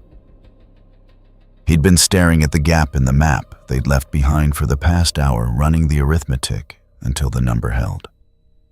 He read the new raven, set it face down. How long? The count was taken at dusk yesterday, allowing for how long? 3 days? Perhaps less. John pressed both hands flat to the table, read the space on the map between the ridge and Winterfell, and took one slow breath. Get Sam and Bran. 3 floors below the Great Hall, the converted storage chamber that had become Winterfell's war room held too many candles and not enough warmth. Sam had been there since before John arrived. 3 books laid open in a cross-reference pattern, a map annotated in 4 inks. Bran sat at the far end with his hands folded and his eyes for now present. Before John had finished sitting, Sam had a finger on the map. "Show me the second signal." John set the Raven report beside the map. The overlap was immediate. The ranging parties, the ridge, the timing 3 points, forming a line that pointed south. "It changed route," Sam said. "Last month it followed the river valley's easiest passage. But this," his finger traced a cut across the topography entirely. "High ground. Direct. It stopped caring whether we could track it." That happened after Frostmark. No preamble, that was Bran now economy of words, no wasted setup. 3 White Walkers sent to test a fortified garrison of 600. 1 returned. It knows our capacity. How many are moving? Bran's gaze went to the middle distance. Not unfocused, directed elsewhere, reading a page no one else in the room could see. What followed was less than a minute of this, and when he came back, his posture carried added weight without added height. "I can show you the edge," he said. Not the interior. The edge is 3 days from the wall at its current rate. It won't hold that rate. Why not? Because it has no reason to. A pause with nothing nervous in it. Every day that passes is a resource to it. Every village that goes cold, every body on a road. It's not measuring time against an objective. Time is accumulation. Sam wrote this without looking up. His handwriting had degraded over 2 months, faster, smaller the letters starting to compress. The handwriting of a man running out of space between thoughts. Sam set down his pen. She needs to know. I know. Not just the numbers, the pattern. If the perimeter keeps expanding while she's working inward. I know Sam. Sam shut his mouth, a breath. Then, what's the other problem? John's eyes moved to the door. 4 days ago, Daenerys Targaryen had arrived at Winterfell, and the arrival had established certain facts immediately. 300 unsullied. A Dothraki cavalry contingent large enough to unsettle every horse in the stables from a mile out. 2 advisors, and Drogon, who had chosen to circle Winterfell twice before landing in the outer field, a decision that caused every guard on the upper parapets to briefly forget their function and had left a blackened oval in the snow that no one had yet decided how to explain to the people responsible for the grounds. Daenerys herself had come through the gate after the dragon. Whether this was deliberate sequencing or coincidence, Jon had not determined. She was compact with a stillness in her bearing that was not quietness, but controlled direction. A woman who had learned to hold herself in a way that made rooms organize around her. She'd greeted him by name without ceremony. He'd matched it. 3 days of logistics, briefings. The careful friction of 2 completely different frameworks of military necessity, she thought in forces, positions, leverage. He thought in people holding time and what realistically lasted. The conversations had been productive in the way that grinding metal is productive. It gets somewhere and it costs. Frieren had attended none of it. She'd been north for 2 of the 4 days, ranging the routes where the patrols had gone quiet, reading what the ice held. On return, she'd gone to the library, briefed Sam in the short accounting she used for Sam, and had not appeared in any space that implied she was waiting to be introduced. Jon had mentioned her existence to Daenerys once. Daenerys had said she was aware. She hadn't asked to be shown. The first time they occupied the same space was this morning, not by arrangement. The outer yard, gray, cold, productive with the restless purpose of a castle readying for an extended campaign. Dragonglass arrowheads being counted in crates, a weapons master with a ledger, horses being assessed for a winter campaign, some failing and being led away. A column of small folk from the nearest village arrived 3 days ago, still waiting to learn what use they could be. Daenerys had been near the dragonglass crates, receiving the weapons master's inventory, Missandei at her shoulder. Frieren had been 40 feet away at the well, standing with her particular stillness, not absence, but directed quiet, her focus on something no one else could locate. Jon had been at the gate tower. He watched them not acknowledge each other for perhaps 30 seconds. Then Daenerys, with the precise peripheral awareness of a woman who had spent years being the most important person in every room and reading her rooms accordingly, let her gaze settle on Frieren. Frieren registered it without visible change.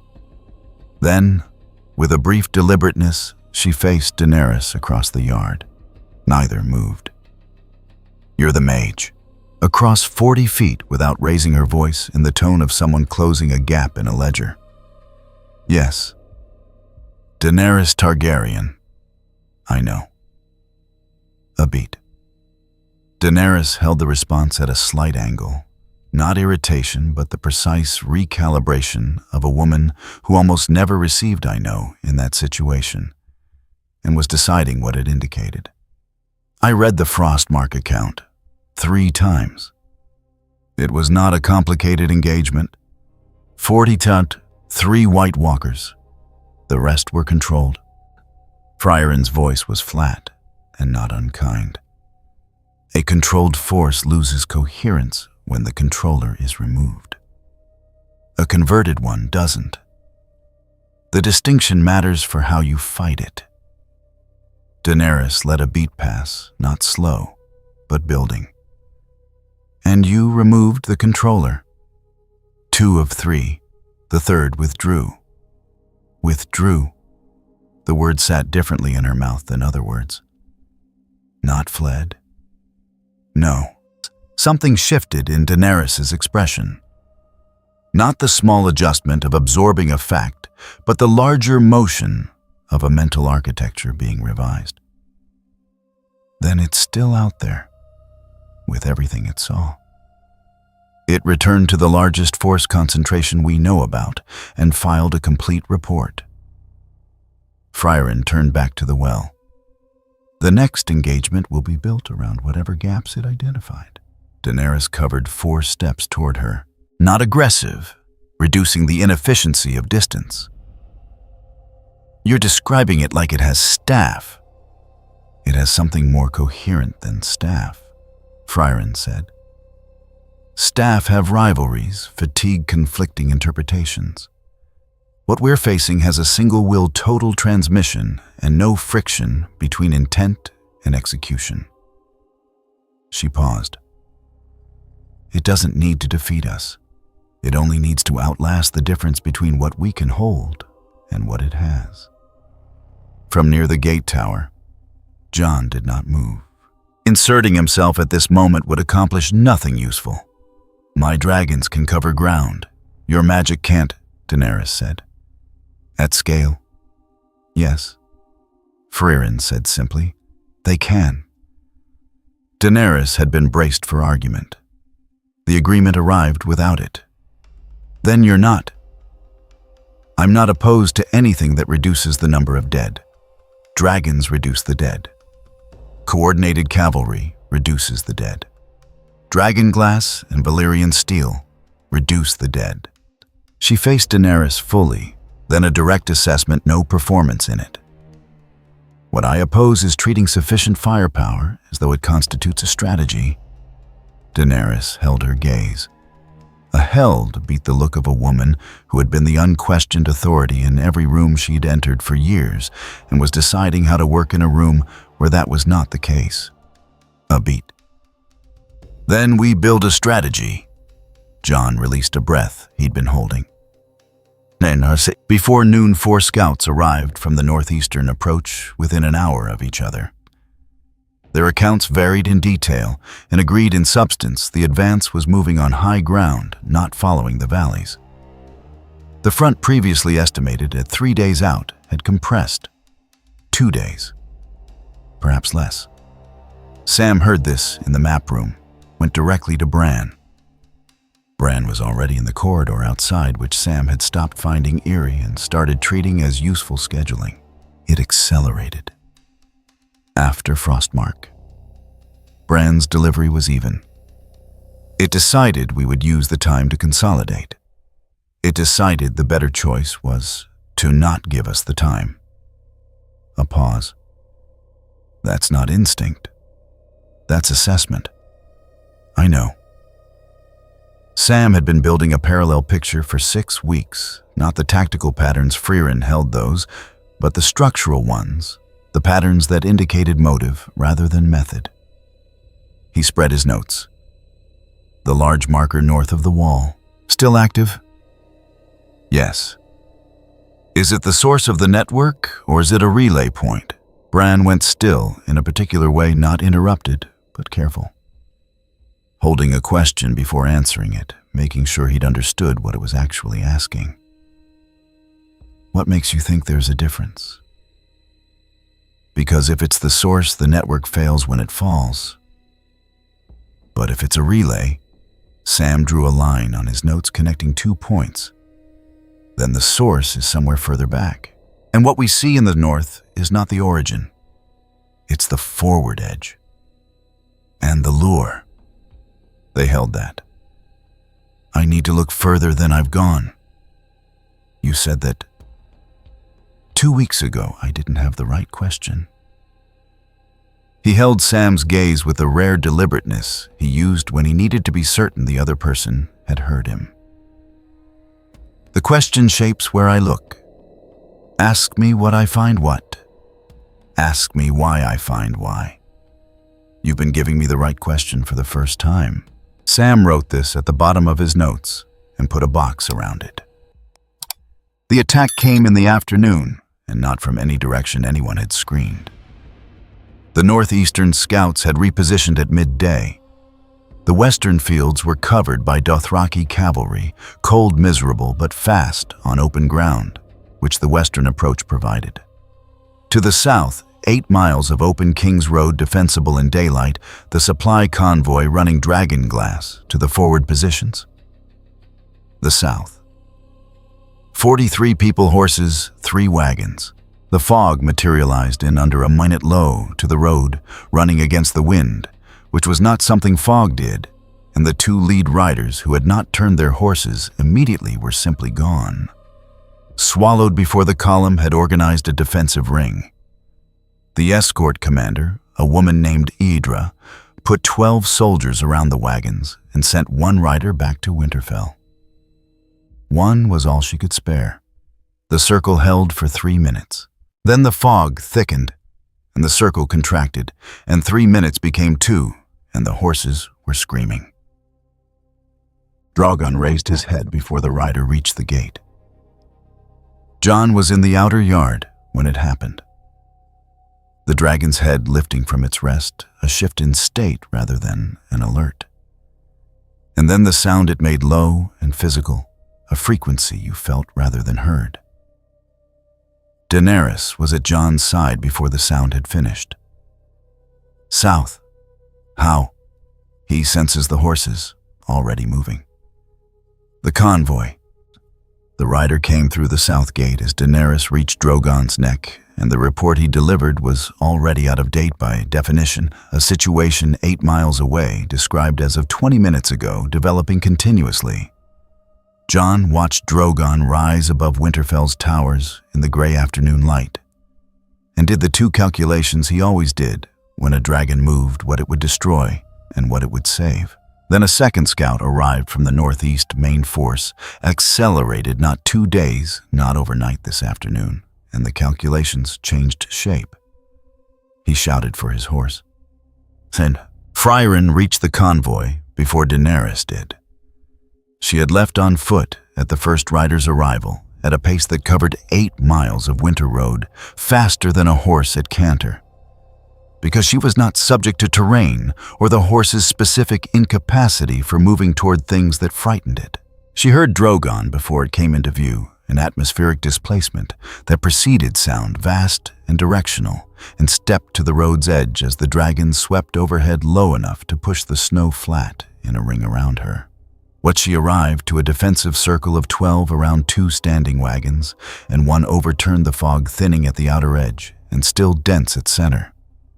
More whites than Frostmark by count less organized. No White Walkers visible. No White Walkers. That registered. She cleared the perimeter first. The soldiers deserved a functioning ring before she went inside the fog, and then moved inward.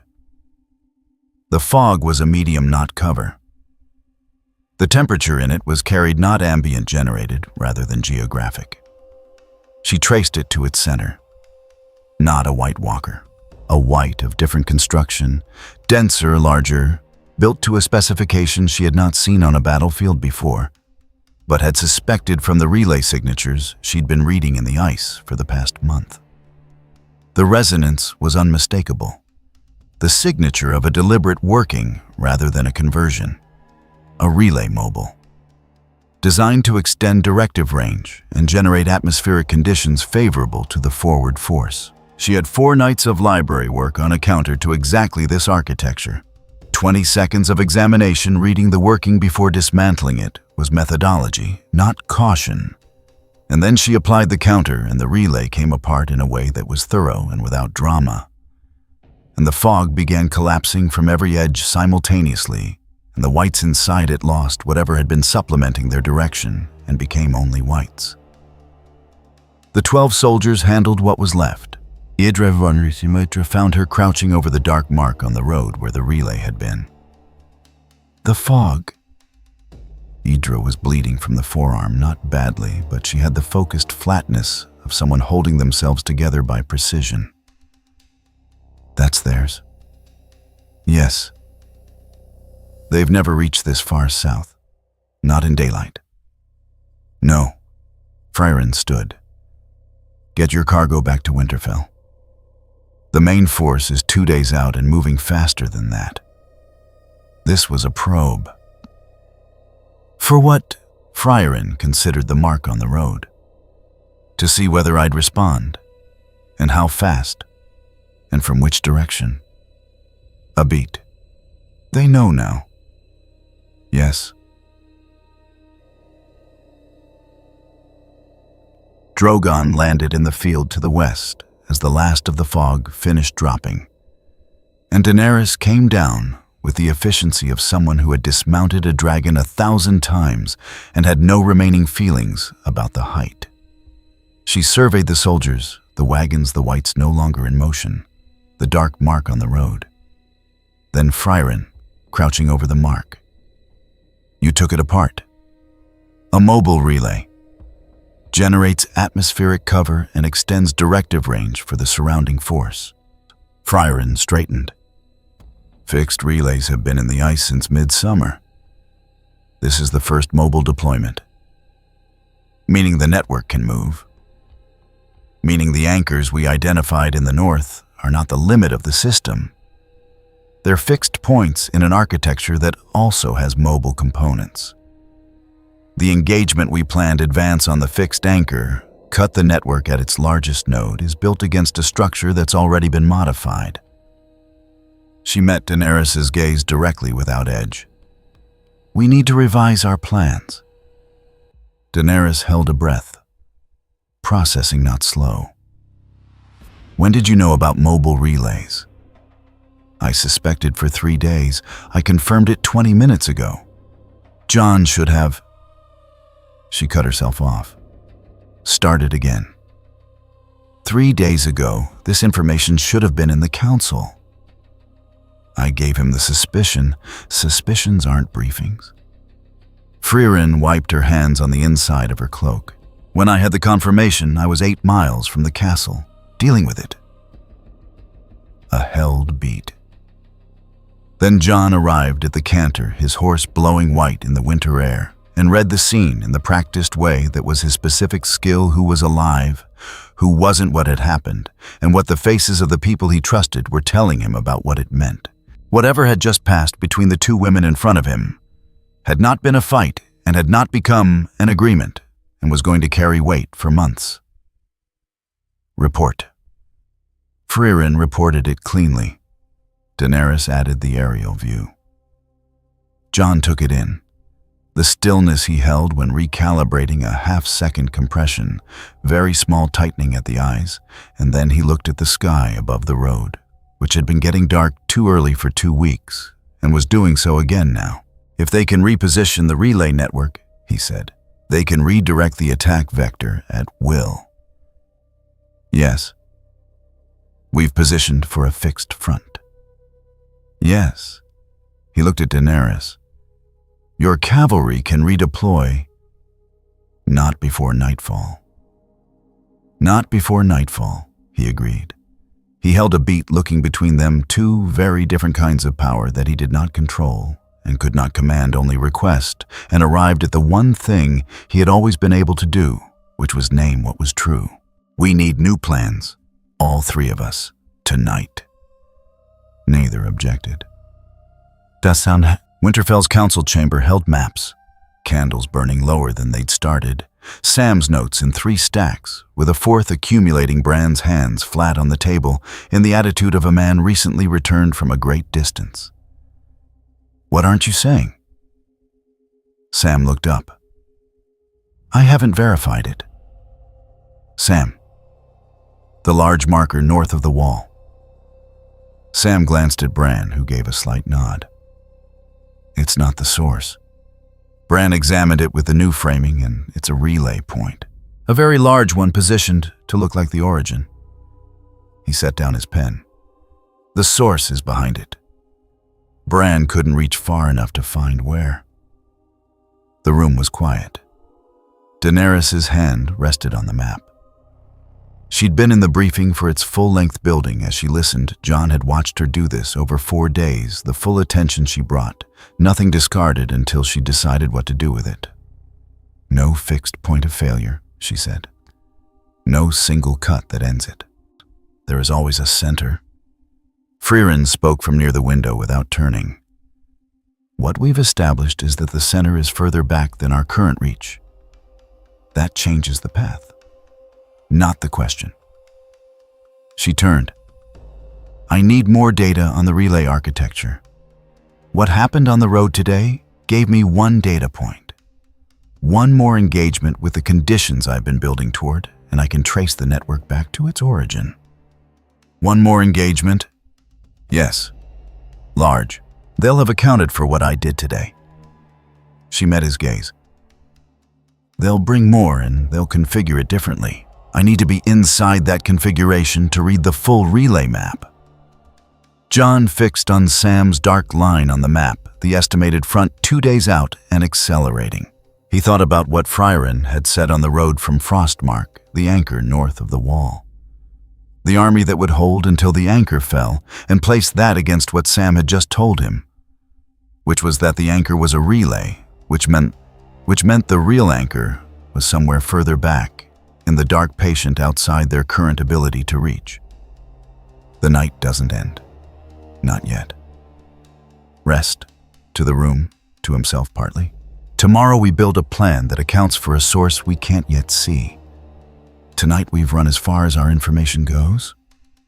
Daenerys took the edge of the map and folded it back along its crease with a precision that was also a kind of composure. She kept her gaze on Frieren. One question. Frieren waited. When you find the source and destroy it, what happens to the army it's holding? They stop. All of them, immediately. Yes. Daenerys held this. The silence had a quality to it, a woman revising a very large plan, not flinching from the revision, doing it in real time. Then she nodded once and left the room. Jon watched the door close. Sam was still writing in handwriting too compressed to read across the table. Bran sat with his eyes open and his attention directed at a time frame other than this one, which had simply become the way Bran existed. At the window, Frieren had not moved. She was not staring at the dark. It was more active than that, a directed rereading, returning to a text that had already yielded something to find what else remained. Jon left her to it. In the corridor, he nearly walked into Sam, who had followed him out. She needs one more engagement. Urgent. Quiet. I heard her. Jon. Sam had his notebook held in both hands, pressed against his chest. She built a counter to mobile relay architecture before she'd confirmed mobile relays existed. She read today's relay in 20 seconds. She's running 4 separate lines of analysis that I can barely follow one of. When she says she needs the right conditions, she already knows what those conditions are. She hasn't told us yet because she's still deciding whether we need to know in advance or whether knowing would change how we deploy in ways that make it harder. The torches at this end of the passage had been burning short for days. Tallow running low. No one with hours to fix it, the accumulating small deficits of a castle running past its limit. Then ask her. Sam blinked. You think she'll tell me? You're the one she explains things to. Jon looked at the door to the map room. Ask her what she needs the engagement to look like. Ask her what we should not do, even if it seems tactically obvious, because it would close the window she's trying to hold open.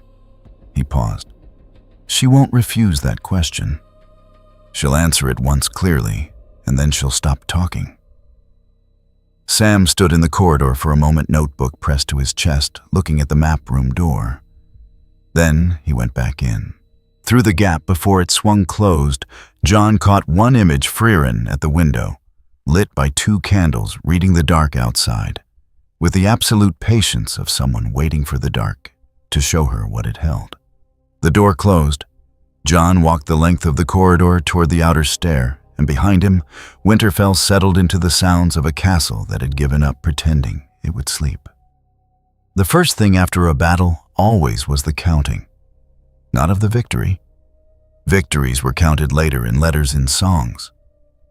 What got counted first was everything the victory had cost men who wouldn't stand again, horses that would need to be put down before morning tally marks, against supplies that had been adequate 3 weeks ago and were not anymore. Winterfell's outer yard filled with that arithmetic before the last torch was lit. Stretchers, meisters, runners, the sound of a cartwheel that needed oil and would not get it tonight. By the second day, the dead were being buried in the frozen ground east of the castle in rows that grew longer than the gravediggers had planned for. The earth required picks and shifts, men trading off every hour. The Septon said what words there were. A few of the older soldiers stood without their helmets, the closest most of them had to prayer. Sir Edwin Holt, commander of what remained of Frostmark, stood at the edge of the burial field and counted. He had done this after every fight he had survived. He could not stop doing it now. Sam found him there, mid-morning, carrying a bowl from the kitchen that was already going cold. "You haven't eaten since yesterday." Edwin did not deny it. "Take the bowl. You're no use to anyone if you fall over." It was not comfort. Sam had clearly decided it wouldn't help. Edwin took the bowl anyway and stood with it and watched the groundskeepers finish their work, and Sam stood beside him without saying anything else, the more generous offering in its way. Frieren was not where John expected her to be. Word from the library she had been there at dawn and wasn't anymore. He had checked the lower hall where the wounded were quartered in rows along the walls, and she was not there either. He found her eventually in the granary passage, standing in front of an open ledger that belonged to Hadra's supply staff, reading the figures. Not reading them for him or for anyone. She was reading them as she read everything building and internal accounting she wouldn't share unless asked. John stood in the doorway. "We need to discuss provisions." 60%. Not looking up. "That's your margin to spring." "I know the number." She turned one page. "The Frostmark refugees." Another column from the hamlet north of the garrison that arrived yesterday. "The accounting is stale. The real figure is lower." John came in and scanned the ledger. He had not seen this page yet. He was aware, as he was always aware of things now, that there were more pages he had not seen. That the castle was running on the edge of what could be managed by people who had not slept. "She'll need resupply from the south. Within 30 days. Frieren closed the ledger.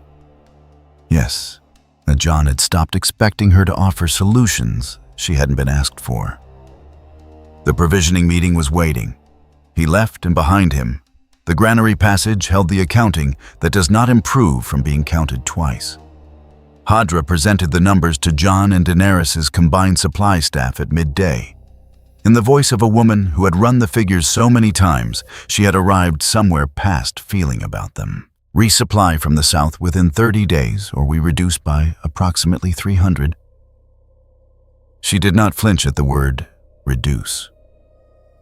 That means moving the overflow south before the next cold snap, Moat, Kylan, White Harbor, whatever can absorb them.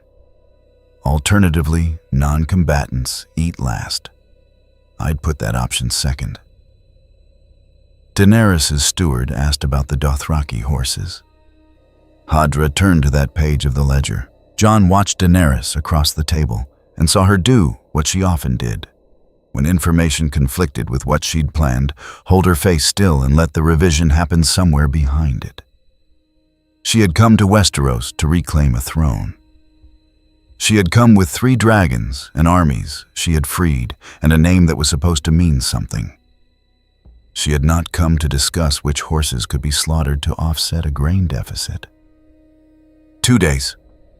Find the escorts for the move. We start counting who goes. Peter Baelish had arrived at Winterfell 6 days before the convoy attack with 2 retainers and a consignment of provisions, calculated to the last barrel large enough to open doors sized so as not to raise questions about his reserves. He spent the time watching. Castles after survival are more honest than a castle in ordinary times. Grief stripped the management of expression.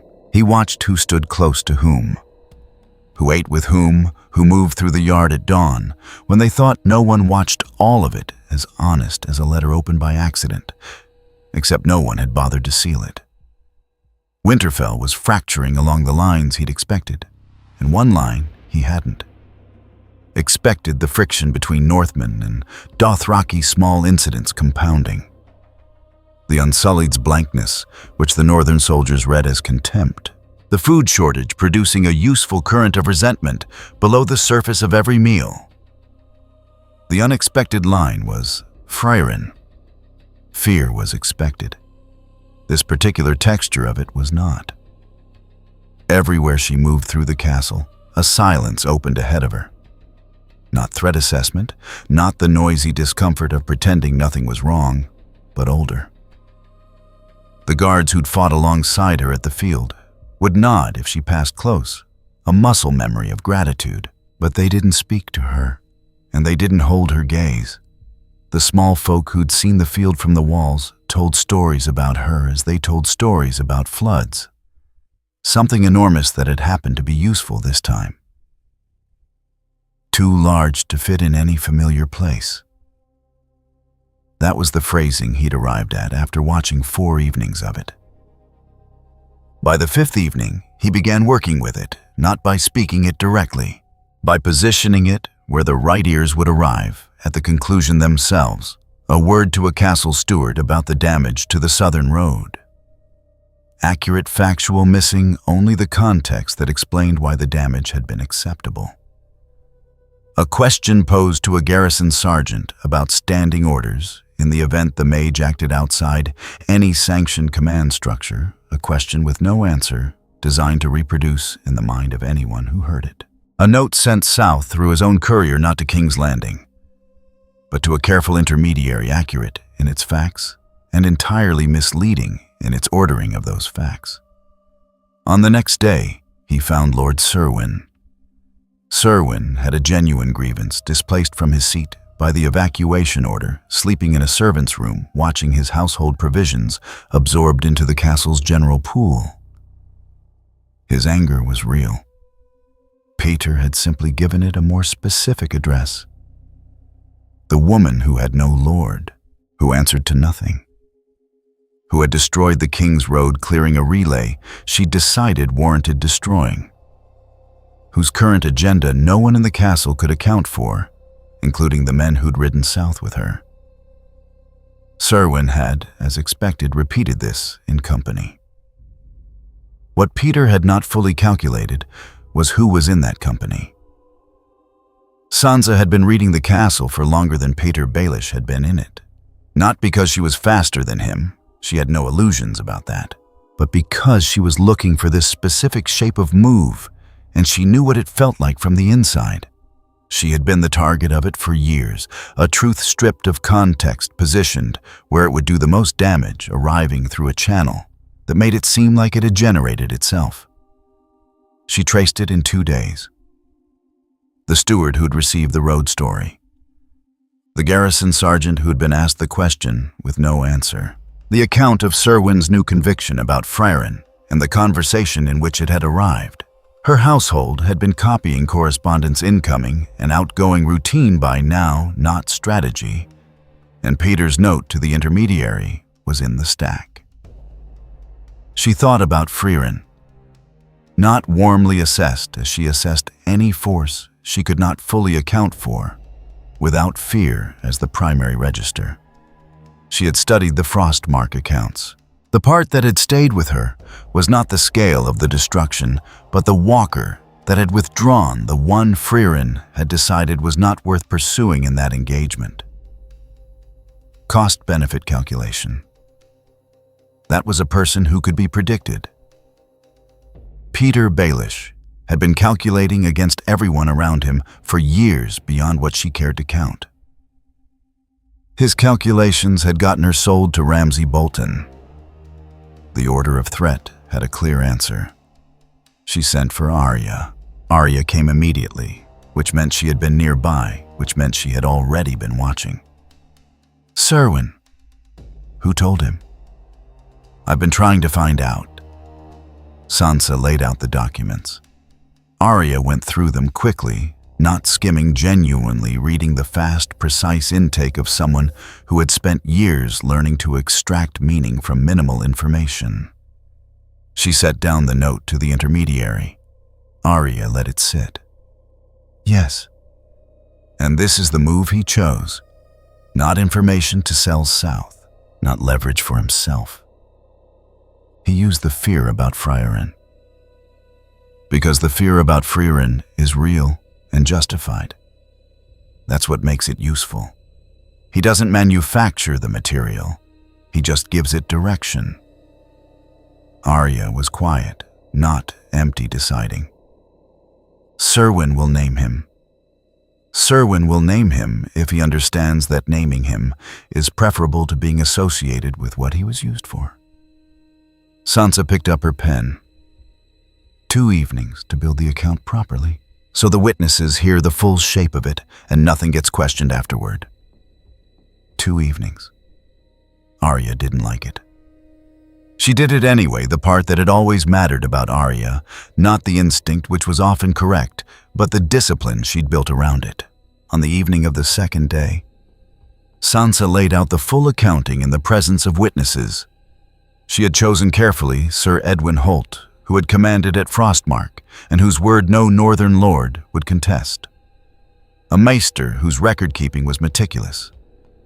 2 of Jon's senior officers, and at the table's edge, one of Daenerys' advisors, because this had to be witnessed by an advisor who could report to Daenerys honestly.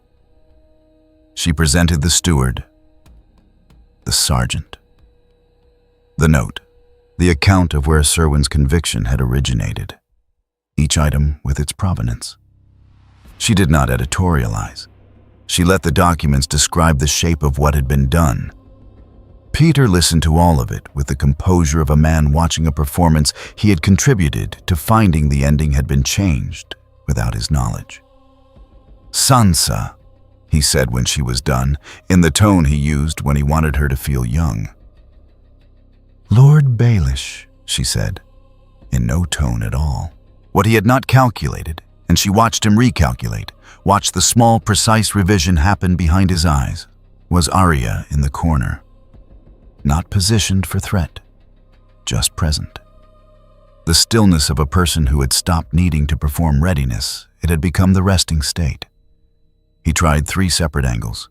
She addressed each one without rushing because the witnesses needed to hear every attempt and every refutation. He was not stupid, and the arguments were not without their own logic, and that was exactly why they had to be answered fully. When he was done, she told him what she had decided. The trial was brief. The execution was immediate. Arya killed him with a blade he had been given reason to believe she no longer carried, and he died with the expression of a man who had finally met a piece of information he could not leverage. Jon heard about it 2 hours later from a guard whose account was coherent despite what he'd witnessed. He was in the stable a mare with a badly set foreleg, a decision that had been waiting for the ranking officer. He listened to the guard's account. 2 questions. He went to the mare. The leg was not going to improve. That had its own clear answer. Jon gave the order and stayed while it was carried out, because it seemed wrong to authorize a thing and then leave before it was finished. Sansa found him when it was done. He was using the fear about Frieren. The road story shaped into something it wasn't. I know. There will be more. That specific form of it. People looking at what they can't categorize and deciding they need a target. I know. He looked at the stable entrance. The yard beyond it, carts' voices, a child running an errand. The castle maintaining its functions by collective refusal to stop. Fix the road story. The full account what the relay was, why the road damage was the cost of clearing it. That one I can address. I've already drafted it. The precision of someone who had planned 2 steps ahead and was waiting to be caught up to. He thought about what it had taken to become that. What it had cost. Was it right? She asked. The way we did it. You had the evidence? You gave him the chances. The witnesses were present and chosen well. He met her eyes. If there's a flaw in the method, I can't see it. I'm not asking if it was procedurally sound. I know. He thought about Peter Baelish and the garrison sergeant's unanswerable question and the note to the intermediary and the specific shape of damage that sort of work did slow, invisible eating the trust between those who needed each other alive. Yes, he said. It was right. Sam found Frieren in the library that evening. She had been there since mid-afternoon, working through a section of Valyrian texts from Daenerys' shipment. The room was warm. Fires kept high for the manuscripts, and from the corridor outside came the sounds of the wounded, low voices, occasional movement, the particular flatness of people in pain who have decided not to express it. Frieren was not pretending she couldn't hear it. She had left the door open. Sam set down his papers. Baelish is dead. Yes. She turned a page. Sansa Stark. And Arya. Yes, that's the right result. He was using the fear about you to push people apart. Sam sat down across from her. I thought you should know that. That you were the material he was working with. Frieren set down the text. She looked at the table between them, not at Sam, her gaze fixed on the middle distance, the register she held when she was being careful about what she said. Those who watched Frostmark have reason for what they feel. He didn't manufacture that. He redirected it. Does that matter to you? It matters to what comes next. Not empty, the texture Sam had learned meant processing, not absence. I've watched cities survive and immediately begin deciding whose fault it was, she said. The large threat retreats and the old grievances return before the graves are filled. This is not a surprise. But it's earlier than I hoped. Sam set his pen down. Outside, someone in the wounding hall called out for water, and a voice answered, and then it was quiet again. What are you measuring when you watch them? Frieren looked up. Whether there are enough of the right sort, after the large fear is gone, to keep the small ones from consuming everything. She picked up the text again. Edwin Holt is one type. Sansa Stark is one. You are one. I'm not... You are. Not disputing stating. You know what it costs, and you pay it. That's the type I mean. Sam's gaze dropped to his papers. He thought about the wounding hall about Edwin Holt at the burial field. With a bowl of cold food about Sansa drafting a document 2 steps ahead of the problem. What about Jon?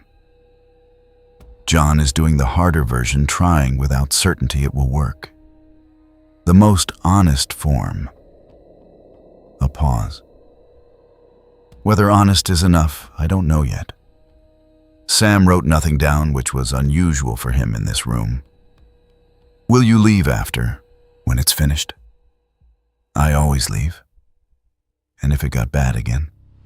If you left and it fell apart? Frieren considered it with the care she gave to questions that deserved accurate answers. That's happened. In other places. A pause. I've gone back. It doesn't always help. But you went back. I went back.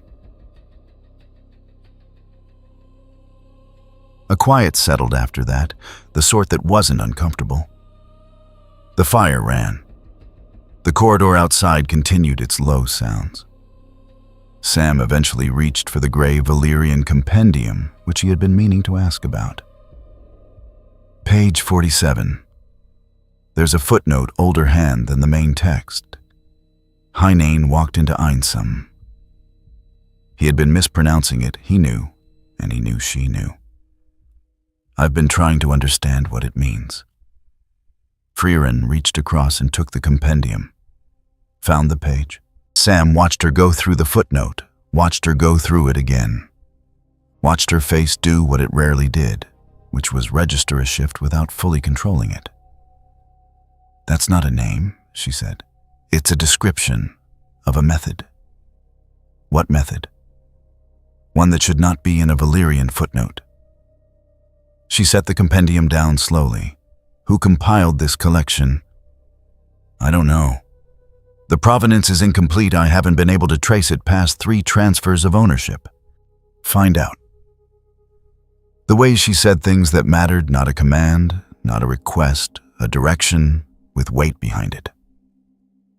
Before you do anything else with this text, find out who put that footnote there. Sam added it to his list, which had grown to cover most of a new page. Daenerys found Jon in the Great Hall after most of the castle had conceded to exhaustion. She had come through the interior passages. Winterfell's exterior was too cold for the sort of walking that cleared the head. On the way, she had been thinking about what she'd watched Sansa do and whether she would have seen it in time. And about Missandei, who had told her gently 2 evenings ago that the North's information did not move as it did in King's Landing. It moves through the people who make things work, Missandei had said, not through those who give orders. Daenerys did not know what to make of that. Jon was still at the table when she sat across from him.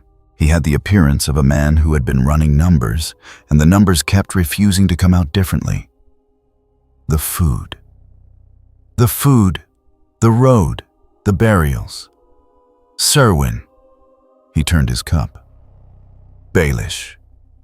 Baelish needed doing. Your sister did it correctly. Yes. A pause. Holding what she hadn't decided to say, a state she had learned to recognize and still did not trust.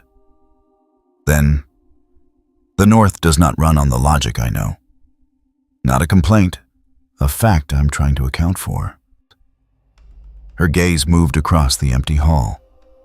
The banked fires, the Targaryen banner hung opposite the stark direwolf in a pairing that might mean alliance or might mean something else depending on what the next year produced.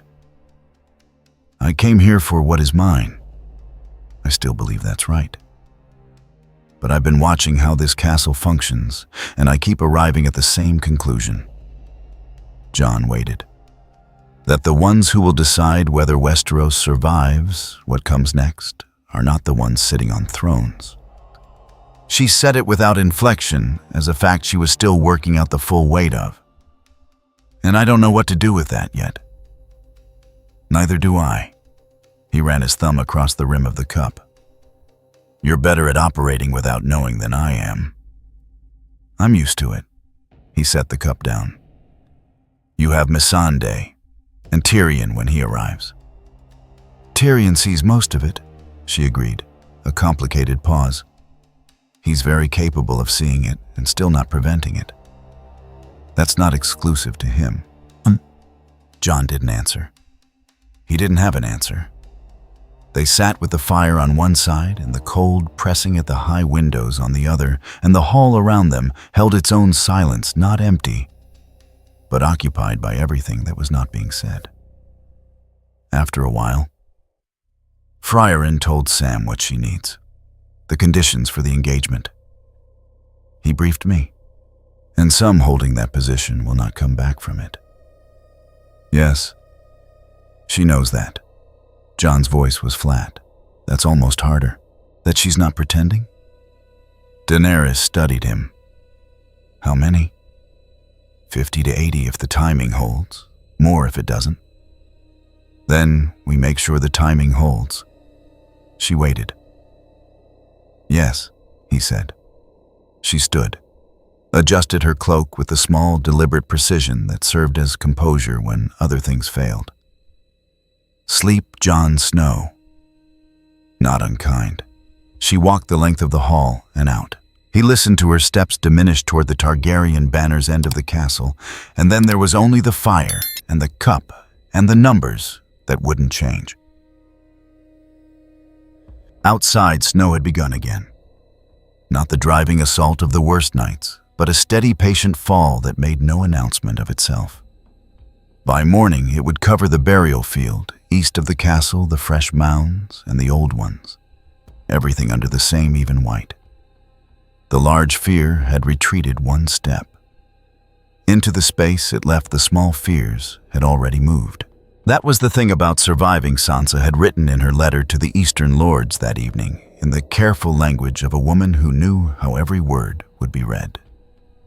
What we have defended is not peace. It is the possibility of it. What we do with that possibility will tell us more about ourselves than the battle did. The letter unsent. She was still deciding if it was the sort of truth that helped. The first sign was a number. 63 sacks of milled grain requisitioned from the Widow's Cross distribution depot, redirected by order of Sir Benfrey Glover toward his own garrison at Dreadfort's southern pass. The requisition was dated within the week after Frostmark. It cited military necessity. It was countersigned by a clerk who had since died of fever, which meant there was no one to ask what exactly constituted necessity that month. 41 families had been waiting at Widow's Cross. 11 of them were still there when the resupply wagon finally came, 12 days behind schedule. The others had walked south or east or simply stopped walking. The patrol that documented the aftermath used a tone so flat it might have been a report on weather. Frieren passed through Widow's Cross on the route she had kept since the battle, a circuit between Winterfell, the outlying posts, and the evacuation columns still filtering south. She was not looking for anything in particular. She saw the empty depot. She saw the trampled ground where families had camped and then not camped. She spoke with the depot steward, a thin woman named Mare, who had been keeping her own account of the situation in a ledger that no one had officially asked for. Marit handed the ledger over without being asked. She had the look of someone who had stopped expecting the information to change anything, but kept recording it anyway, in the precise way that people kept doing the last useful thing available to them. Frieren read through it. She handed it back. She said nothing. She moved on. She filed it. The second sign was a body. His name had been Aldous Price. He had fought at Frostmark, taken a crossbow bolt through the thigh, and been brought to the field station at Crofter's Mill when the bone began to go bad. He had survived the wound. He had survived the fever after. He had been 2 weeks from walking again when a rider arrived at Crofter's Mill, asking for him by name. The rider represented the household of Lord Serwyn. Lord Serwyn was dead. His household had not finished being his household.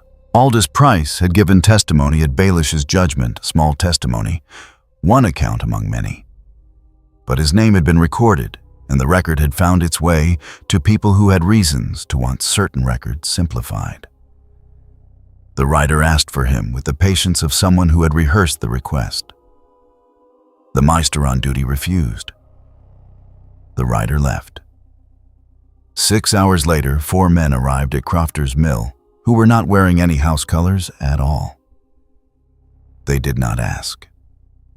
Ciao. Frieren was near the eastern gate when Sam found her watching a group of soldiers run a repair on the outer wall facing. She wore the look she kept for things she was still measuring. Crofter's Mill, Sam said. That was enough. She looked at him. I know. He stopped. How? I was there this morning. The Maester told me what the rider had asked for. A pause. I assessed the risk incorrectly. Sam absorbed that. It was one of the rarest things, Frieren said. They took him. Yes. He's dead. Yes. There was another man, tried to stop it. Sam held his tone level. He won't wake up. Something shifted behind her expression, which held in the space behind it. I know. Sam turned to the repair work. The soldiers prying bad stone fitting new. The routine persistence of maintenance in a place that kept needing it. There's something else. Bran sent word this morning. He wants you before tonight. She was already arranging the pieces. How urgent? He said before it moves. Bran was in the Godswood, as he was. When the visions ran hot, the cold, and the open air helped him hold what he saw without drowning in it. He sat at the base of the heart tree with the patience of a man who had learned his body was mostly a vehicle for the other thing. Frieren crouched beside him without greeting. Sam stood a step back close enough to hear. There is a camp, Bran said. His voice had the distant register it got when he was holding a vision without fully returning from it. At the King's Road junction, south of the Fork. 400 and some mostly from the river villages, the farmland east of Frostmark. 6 days at the Fork. I know the camp. Quietly. Lord Risewell's outriders have been circling it for 2 days. Bran's eyes were open, but unfocused. Last night they began moving closer. The pattern isn't scouting. Frieren was still. There are Lannister flag riders among them. A beat. Mixed company. The flag shouldn't be there. Sam looked at Frieren. Frieren looked at Bran. The camp is not armed. Most of the people in it have gone without food for 3 days. When? Frieren said. Tonight. Before the second watch. The Godswood held a silence that filtered the outside world into bearable. Sam noticed he had been cold for some time without registering it. One of the wounded from Crofter's Mill is in that camp, he said. He hadn't planned to say it. The fact surfaced before he could decide whether it helped. A man Price had argued with the riders to protect. If he survived, they'd have moved him with the column. Frieren stood. She faced Sam with the directness she used when a thing was going to cost something to say. This is the last time. Not loud, not heated. The way a door closes when it has been closing slowly for a long time and has finally reached the frame. If nothing changes after this, if the pattern holds after I act, then there is nothing left to give time to. Sam did not say, that's not fair, or you can't know that. Both were true. Neither was the point. I know. Do you understand what I mean? Yes. He did. He wished it weren't so clear. Will you come? Yes, Sam said. Now, she said. The camp at the King's Road Fork had become the kind of settlement that outlasted its own temporariness. Fire rings, organized sections a cleared path to the stream, a rough division of space between families. It had the specific order of those who had decided to stop running and put what remained into structure. Frieren reached the southern approach as the outriders came in. One crossing of the field, 12 riders from the west, 8 from the north, moving with the confidence of riders who had already agreed on the shape of what was about to happen. No hesitation. No pretense of a parley stop. The Lannister flag at the rear of the western column, not prominent, not hidden. Present enough to be attributed later. She stepped into the path of the western column. The lead rider pulled up. The others behind him bunched an obstacle in the field, the automatic wait for clarity. The rider stared at her. She stared back. No staff raised, no visible threat. Just presence in the middle of the field between the column and the camp. Turn back, she said. The rider glanced at the men behind him. His gaze went to the camp and back to her, the lack of armor, the lack of visible weapon, one person in an open field. The rider made a decision. It was wrong.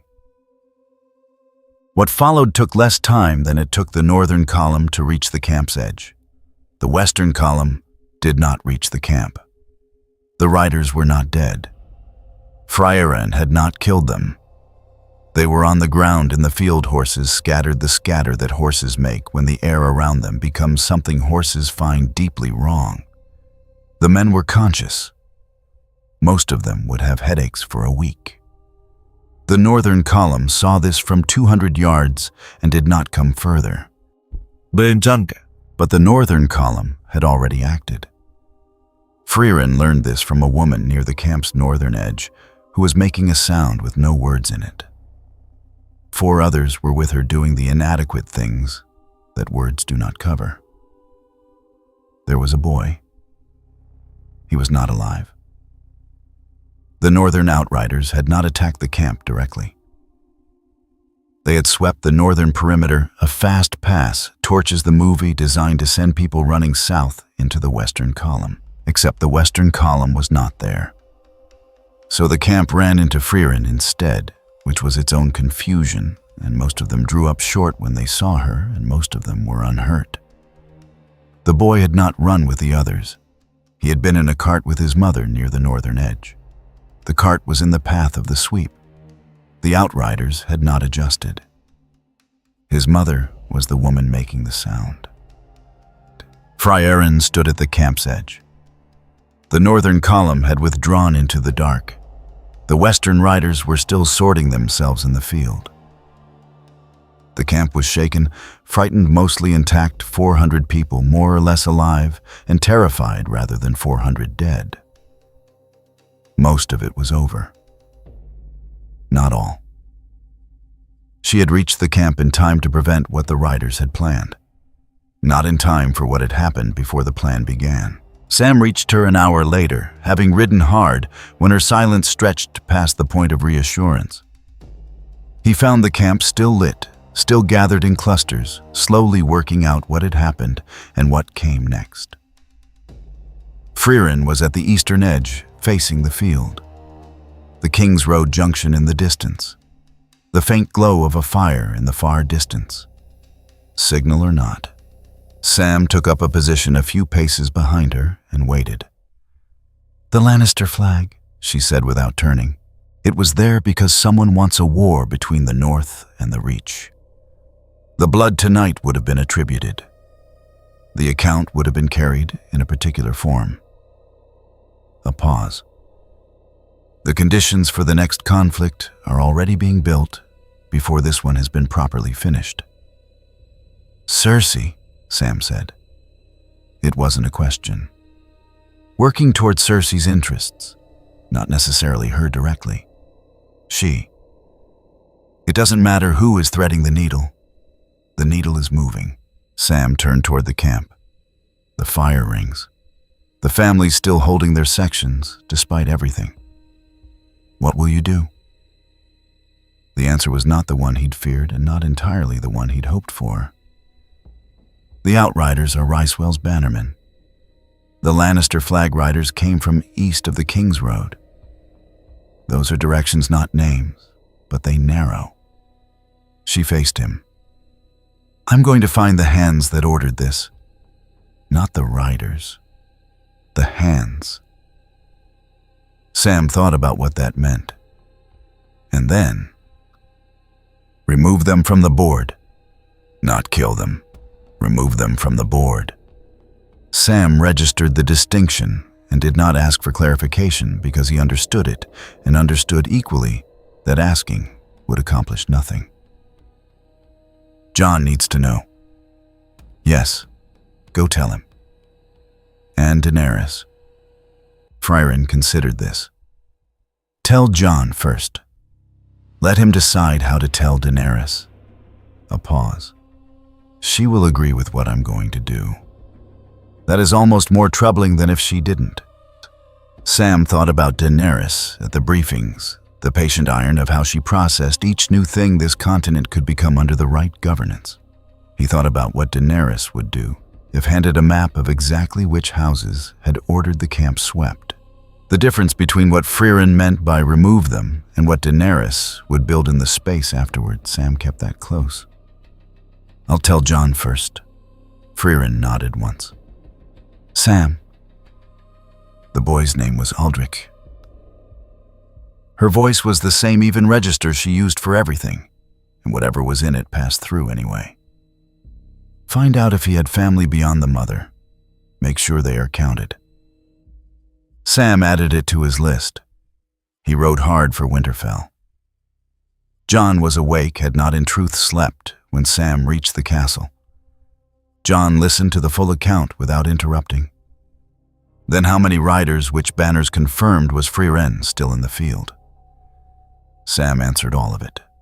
Jon was quiet. Then she went after the ones who ordered it. Yes. Not the riders themselves. The hands, the ones who gave the order. I'm not going to stop her. Sam hadn't expected him to say otherwise. He also hadn't expected him to say it so directly without the usual frame of the right process or the proper way. You're tired. I've been tired. Jon stood. Moved to the window, not to see anything, just to be on his feet, rather than sitting still. The yard outside ran its usual pre-dawn functions. Guards exchanging posts, kitchen fires catching the first sounds of a place resuming its obligations before full light. I sent a rider to Dustin about the Widow's Cross grain. Dustin returned the sacks with a note saying the matter had been resolved. The flatness in his voice was that of a man noting that a victory had occurred, but who couldn't feel it as one. Either he returned them on principle, or he heard about Crofter's mill and decided to reduce his exposure. Either way, the grain returned. Either way, he rubbed his face. And Aldous Price is dead. And the man who tried to stop it is dead. And a child is dead in a camp I had a patrol assigned to watch, and not the right numbers. I send letters. I write orders. I mean every word, and I still can't be everywhere. No one can. Daenerys can. Sam heard the careful thing in his own throat before he spoke. She's built for a version of it. Jon caught the careful. Say it. Frieren made that observation tonight. Daenerys would agree with what she's doing. Frieren thought that worth noting. Jon faced the window. The pre-dawn light was building. The darkness had shifted to the shade that preceded dawn. They're going to collide? Yes. Before or after she finishes? I don't know. Jon stood with that for a moment. Then, make sure Aldrich's family is counted. Make sure they get whatever we have for households with no surviving adults. Frieren already asked me to find out about the family. A shift crossed Jon's expression. It settled almost at once. Of course she did. Get some sleep, Sam. Sam left. Behind him, Jon stood at the window with the weight of a country too large to hold, and the knowledge that another hand had already decided to begin holding it differently. The light was coming. It always did, regardless of what the dark had produced. Outside, Winterfell moved into morning, and somewhere to the north, the hands that had ordered the camp were still making their calculations. Still certain they had time, still certain the board was theirs to arrange. By morning, that would change. The reports arrived in pieces, which was how destruction usually traveled. First Lord Risewell's fortified outpost at Clearwater Crossing gutted overnight. Not burned, the walls were intact, but the gate towers had been opened from above. The weapon stores were ash. The two captains who had signed the order for the Kings Road camp attack were dead in their chairs, as if they had simply stopped in the middle of whatever they had been doing and not continued. Second, the Lannister supply convoy on the Gold Road, 300 soldiers and 47 wagons. The soldiers were alive. The wagons were not. Every axle, every wheel housing, every load-bearing beam in every cart had been broken at precisely the point that rendered repair impossible, without 2 weeks and a functioning smithy. The soldiers stood in the road with their weapons, and nothing to feed themselves with, and nowhere the road was going that would help them. Third Lord Brax's staging post in the Westerland's foothills, where 4,000 men had been assembling under the fiction that they were winter relief reserves. The post still stood. The men were still there. But the command structure was gone. Lord Brax, his 3 senior commanders, his 2 strategists, and the courier network that had been routing their orders to King's Landing had all ceased to exist in the space of a single night. And no one among the 4,000 had the authorization to begin what they had been assembled to do. The ravens carrying these reports arrived at Winterfell within 6 hours of each other. Tyrion received the 3rd one personally, having been in the Raven Room at the hour it arrived, as he had been every morning since the King's Road camp attack, because he had developed the instinct, the careful, exhausting Lannister instinct for pattern, that something was no longer random. He read the report twice. He set it on the table. "She's not punishing," he said to no one in particular. "She's auditing." Jon convened a council at mid-morning. The room held him, Tyrion, Sansa Davos, and 2 of Daenerys' advisors. Daenerys herself came late, precisely when she chose to, and this time she chose to let the others speak first. Tyrion had arranged the 3 reports on the table in order of geographic distance from the King's Road junction. He had added 2 others that had come in since a garrison commander near the Twins found dead beside his correspondence 3 crates of correspondence neatly stacked and sealed as if waiting for someone to read them. And the Iron Fleet's anchorage off Dragonstone suddenly and entirely without ships, the harbor chain still intact. The harbor masters still alive, the ships themselves found some days later, beached and unseaworthy on the eastern shore of Cape Wrath. "The Iron Fleet was Euron Greyjoy's lever," Tyrion said. "He's been using it to charge passage on every relief shipment moving east since the battle. Food, medicine, timber. Every convoy either paid or was boarded." He tapped the report. "Now he has no lever. He's welcome to continue existing. But as a logistical force, he's done." "She sank them," Davos said. "Beached them, without the crew aboard. The harbor master says the chains were not cut or broken. They were simply not in the way anymore." Tyrion refilled his cup. "I've been thinking about the word precise for several days now. I think it may be the most frightening word in any of these reports." Sansa studied the dispatches laid across the table. Not the content of each one she had read them, the pattern of them. Which regions, which functions, which specific people. "She's not going in order of size." Tyrion looked at her. "No, she's going in order of function, the things that make a war run, not the war itself. Logistics first, Sansa. Then command, then the symbols. In that sequence, yes." Tyrion paused. "Which means King's Landing is not first, it's last." The room was quiet. Daenerys, who had not yet spoken, let the quiet extend another moment before she did. "And what she said happens to the 7 kingdoms when the seat of its governance has been dismantled and there is no one positioned to rebuild it." "That is probably what she's counting on us to solve," Jon said. "She's not counting on us to do anything. She's operating on the assumption that we will handle whatever she leaves behind. She has not asked whether we can." No one argued with that, because it was accurate. Sansa spent the afternoon not in the council room, but in the upper corridor that looked over the courtyard, watching the dispatches come in. She was not hiding. Anyone who wanted her knew where she was. She simply found that she could see certain things more clearly from a height and at a remove. More dispatches came in by mid-afternoon. Each described something ceasing to function, A bridge at a strategic crossing, not destroyed but systematically unmanned. Every tollkeeper, every stationed guard, every officer with authority to collect passage fees found relocated unhurt to the nearest village, and the bridge itself left open with no one to stop or charge anyone who used it. A war council in the reach.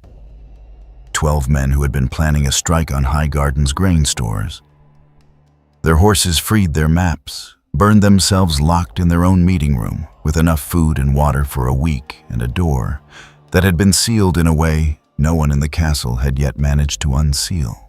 A column of 2,000 mercenaries in the Riverlands hired by a house whose name the report did not have yet stopped cold on the road with their contract holder dead and no secondary paymaster identified. No battles, no armies routed, no burning villages, just the quiet, comprehensive removal of everything that let organized violence continue. Sansa thought about the word Tyrion had used. Auditing. She thought about what it meant that someone with no throne, no house, no claim of any kind was doing this not to take power, but to make it structurally impossible for certain people to use it. And doing it with the unhurried efficiency of someone who had been alive long enough to understand that power wasn't held in swords or gold, but in the systems that moved swords and gold where they needed to go. There was no name for this in any history Sansa had encountered. Not conquest, not justice, not even vengeance. The closest thing she could find was correction. The kind that could not be appealed because there was no authority above it, and the kind that could not be undone because the people who would have undone it were already no longer in a position to try. Sansa did not know whether to be grateful or afraid. She decided both was probably right. King's Landing. Cersei had been awake for 2 days. The reports had started 5 days ago as rumors and graduated to confirmed intelligence at a pace that was, itself, alarming. Things moved slower than that, usually. Confirmation took time. There were always delays and misreadings and counterclaims. But these reports confirmed themselves because the men sent to verify them came back with the same information as the original messengers, and when you sent a third set of men, and they came back nodding, you stopped hoping it was a misunderstanding. She had pulled in every lever she could reach, guards doubled. Harbor sealed irrelevant now with no fleet, but the motion was the motion of control, and she needed it. Her small council assembled and dismissed and assembled again as information changed. Qyburn worked through the nights on countermeasures she was less and less certain would function against a problem that appeared not to care about countermeasures. The problem was that every system she used to govern had a human component, and the human components were ceasing to work, not by desertion, not fear, or not fear alone, by surgical removal. The men who ran her grain allocation relocated to a village outside the city without their records alive and baffled. Her intelligence network in the reach 12 people whose identities had taken years to establish, each one found by their contacts on consecutive mornings in places they had not chosen to be. The Gold Cloak's armory intact, fully stocked, and mysteriously inaccessible behind a door no one had yet opened. She still had the Red Keep. She still had her guard. She still had Qyburn and the mountain and the weight of the crown. But a crown that cannot move money commands or information is a piece of metal. She knew this. She had always known this. It was the thing she had understood better than any of them, Joffrey Robert, her father, that the throne was an engine and the engine ran on logistics, and if you held the logistics, the throne followed regardless of who wore it. The same lesson had been learned and applied in reverse. Datev. Frieren reached King's Landing at night. She did not announce herself. She did not need to. The city was loud with the particular sound of a place that had begun to understand. Something was happening to it, but had not yet reached the stage of understanding what. Bells ringing in the wrong pattern, people in the streets, At hours when they were not usually there, not rioting, just present in the strange way that crowds assembled when authority had become uncertain and the habit of staying indoors no longer seemed reliable. Frieren moved through it without stopping. Her targets were specific: the Alchemist Guild vaults beneath the Street of Steel, where the wildfire reserves had been accumulating since long before Robert's rebellion. The secondary command center in the Eastern Tower. The courier depot at the city's heart, where 100 separate correspondence networks converged. And Qyburn, whose contributions to Cersei's capacity to govern had been consistent, and whose work had a reach that would outlast him if it was not closed before he could pass it on. The wildfire vaults were first. Not detonated, she had no interest in the city burning. The vaults were sealed in a way that their contents could no longer be accessed or transported, and the guild members responsible for them were outside the walls by morning unharmed, in possession of their tools, but not their materials. The Eastern Tower's command infrastructure followed. Then the courier depot. Qyburn she found in his workroom. Qyburn looked at her with the expression of a man who had prepared for many things and was genuinely uncertain this had been among them. He was not a fighter. He had never been a fighter. His power was in his knowledge and in the application of it, and he assessed her in the rapid professional way of a man who had spent a career assessing things quickly. "I'm not going to beg," he said. "I'm not here for your death. I'm here for your records." A beat. "My records are extensive." "Yes, all of them." Qyburn's gaze went to the workroom, the decades of it, the accumulated weight of what he had built and passed to Cersei and applied to purposes that had made him, in the end, one of the more durable engines of her governance. "All of them," he repeated, "including the research that predates her reign." "Yes." 4 full seconds passed. A locked cabinet stood against the far wall. His eyes moved to it once briefly and away. "If I give them to you, I lose my value to her." "Yes." "And you'll leave me alive?" "Yes." Another calculation. "Then I'd like to negotiate the terms of what happens to me after." "That's not a negotiation I can have. What happens to you after is a question for whoever governs this city when it has government again." The longest pause of the exchange. Then Qyburn began pulling files from their shelves. Cersei's end was not spectacular. Cersei had expected spectacular. She had prepared for it, arranged herself in the throne room with her guard and Sir Gregor, and the intention of meeting whatever followed in the only way she knew how to meet anything, which was from a position of as much power as she could still project. Frieren walked through the Red Keep as if the walls were a suggestion. The outer chamber guard tried to hold. For a while, they were not dead afterward. They were outside, weaponless in the streets, and the Red Keep's outer doors had been sealed behind them, sealed like Qyburn's vaults. When Frieren entered the throne room, Cersei had not moved from the Iron Throne. Whatever she had been when she was young and afraid and fighting to survive, she had buried it decades ago and could no longer find it. What remained was the part that could not conceive of losing, because losing meant ceasing to be recognizable to herself. One step down from the dais. A deliberate step, the kind that meant, "I choose to meet you here not because I must, but because I allow it." Her chin was level. Her hands were at her sides with the practiced ease of 30 years of court. "You can kill me," she said. "But you can't keep this city from tearing itself apart. They'll need a name they recognize, a face the guilds will sit down with. A word the small folk have used for 30 years. A pause precisely measured to feel like a concession being offered. You need me functioning." "I'm not going to kill you," Frieren said. There was a moment where Cersei's expression did not change, and then the calculation behind it did. Everything she had just offered, every lever she had just presented, landed as if on stone. Frieren had not been negotiating, had not been weighing. Cersei understood she had misread the entire situation. "You're going to exile me.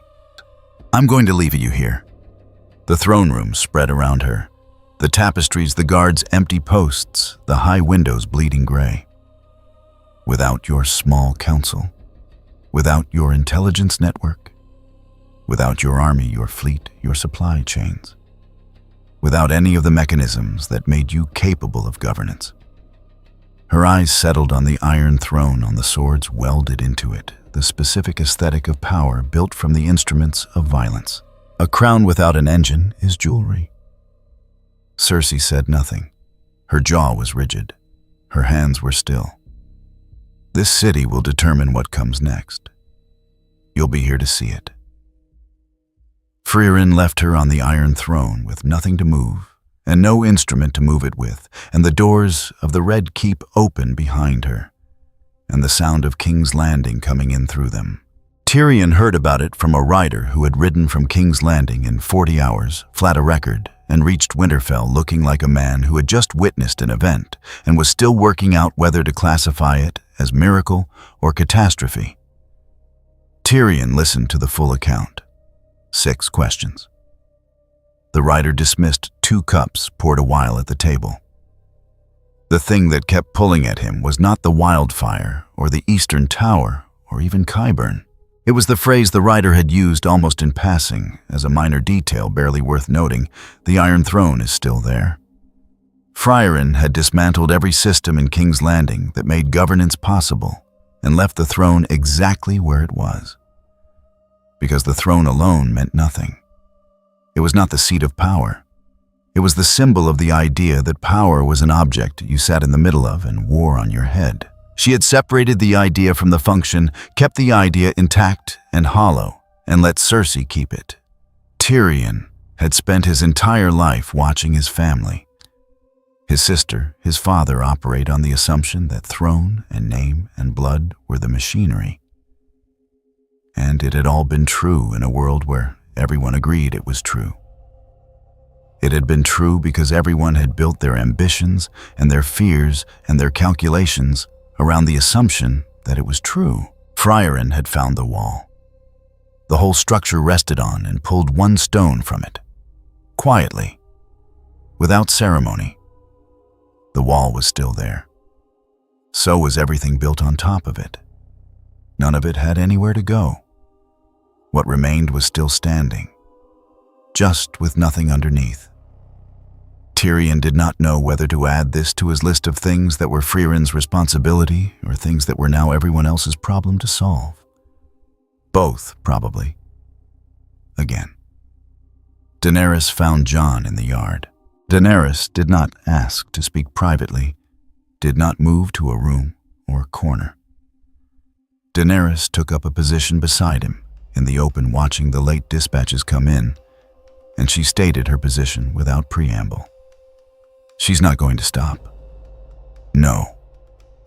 And even if every target had it coming, every store of wildfire, every war council, every man who ordered dockside raids and camp attacks, even if all of that is true, the world still needs to function after she's done. This continent still needs governance, organized, accountable. Frieren is making that progressively impossible. She's making the old way of doing it impossible, Jon said. That's not equivalent.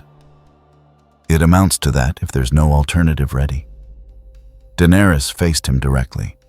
Jon, she is pulling out the entire framework. Not the corrupt parts, the framework. And when she's done, whoever has the will to rebuild will determine what Westeros becomes for the next century. She either knows that and doesn't care, or she knows that and trusts the living to handle it. And in either case, she has made a decision that affects every living person in the 7 kingdoms without asking any of them. Jon said nothing. The yard moved around them, the routine functions of Winterfell ordinary and unhurried, indifferent to the argument. You're going to confront her. Not a question. Yes. And if she won't stop, Daenerys met his look. then she has to be made to. John did not agree. He did not say she was wrong. He stood in the yard and watched the last rider hand off a dispatch and thought about the flat certainty of this is the last time and the equal steadiness of everything she had done since. John did not know how to hold both of those things at once. John was going to have to. Frieren was not at Winterfell. Frieren had not been at Winterfell for most of the week, and when Sam had last seen her, she had given no itinerary. She rarely did. What Frieren had told him before departing there are 4 more operations. Sam had asked what sort. Supply lines.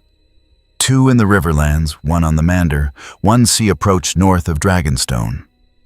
And then Frieren's attention shifted to the register she used when deciding how honest to be. Then it's mostly done. The things that needed cutting are cut. What grows back from here is what grows back. Sam had asked because he couldn't not. Does it bother you? A stillness. Which part? Any of it. And Frieren in the register she used for weather forecasts and supply estimates. I've done things like this before. In other places. It doesn't stop being heavy. Then she had gone. Sam stood now at the table where the morning dispatches were sorted, watching Winterfell process the shape of a changed world. Riders arriving with news. That was no longer news, really. The architecture of conflict in the 7 kingdoms had already been altered. And what reached him now was just the cataloging of gaps where forces used to be. The gray Valyrian compendium surfaced in his mind, page 47. Heinane walked into Einsam. He still hadn't found who had compiled that volume. The gray Valyrian compendium surfaced in his mind. He filed it, still there, still unresolved, still waiting beneath 17 more urgent things. Outside the dispatch room, he could hear the courtyard, the sound of a place making the noise of uncertain authority. Not emergency, not celebration. The sound of a compound dealing with the arrival of information it didn't have a protocol for yet. Somewhere in the castle, Daenerys was deciding. Somewhere outside it, Frieren was finishing. The 2 of them, Sam understood, were going to meet. He had understood that since the night at the camp, maybe since before that, and the understanding had not gotten easier to carry in the weeks since. Sam sorted the dispatches and wrote what needed writing. Sam had given up trying to predict what would happen next and started trying to make sure whoever lived through it had accurate records. It was probably the most useful work he could do. They met in the ruins of the Outer Ward. King's Landing had been burning for 3 days in the way that cities burned after their authority collapsed, not in one clean inferno, but in a dozen separate failures. A granary smoldering here, a block of merchant houses here. The particular smell of a city digesting its own abandoned infrastructure. The Outer Ward still had its walls mostly. The gate was open. It had been open since the night Frieren walked out of it, and no one had arrived with the authority to close it. Daenerys came with Drogon and 200 of her remaining guard. She had ridden from the harbor at dawn, and her guard was good, experienced, loyal, well-armed, and the dragon above them was the only thing in this world that would make anyone who saw it reconsider their position. Frieren was standing in the courtyard when they arrived. She had been there for some time, apparently. She had her staff. She had her traveling cloak, which was dusty from the road, which was exactly how it always looked. She was watching a sparrow pick through the broken mortar at the base of a collapsed storeroom wall, and she looked like she had been watching the sparrow for a while. When Daenerys dismounted, Frieren looked up, that was all. "I'm asking you to stop," Daenerys said. The guard fanned out behind her. Drogon circled above low enough for the downdraft to lift ash from the courtyard in slow spirals. Daenerys kept her hands away from any weapon. She had come to talk first. That mattered to her. Whatever came next, it mattered that she had tried. What remains? Frieren asked. A world that needs someone to hold it together. Frieren did not argue this. She heard it and placed it. You want to hold it? I want to rebuild it. There's a difference. Is there? Not a question. Daenerys recognized the register Frieren in the mode of someone who had already run the calculation and was not interested in rehearsing it. She had seen it before in Winterfell and in the field, and in every moment where this woman had been too still and too certain at once. You've pulled apart every system that kept this continent functioning, Daenerys said. The supply networks, the command structures, the intelligence infrastructure. I understand why. I even understand the logic. But there are 100,000 people in this city alone who need food this winter, and you have removed every mechanism that moved food. You have killed every man who knew which roads were passable and which were not.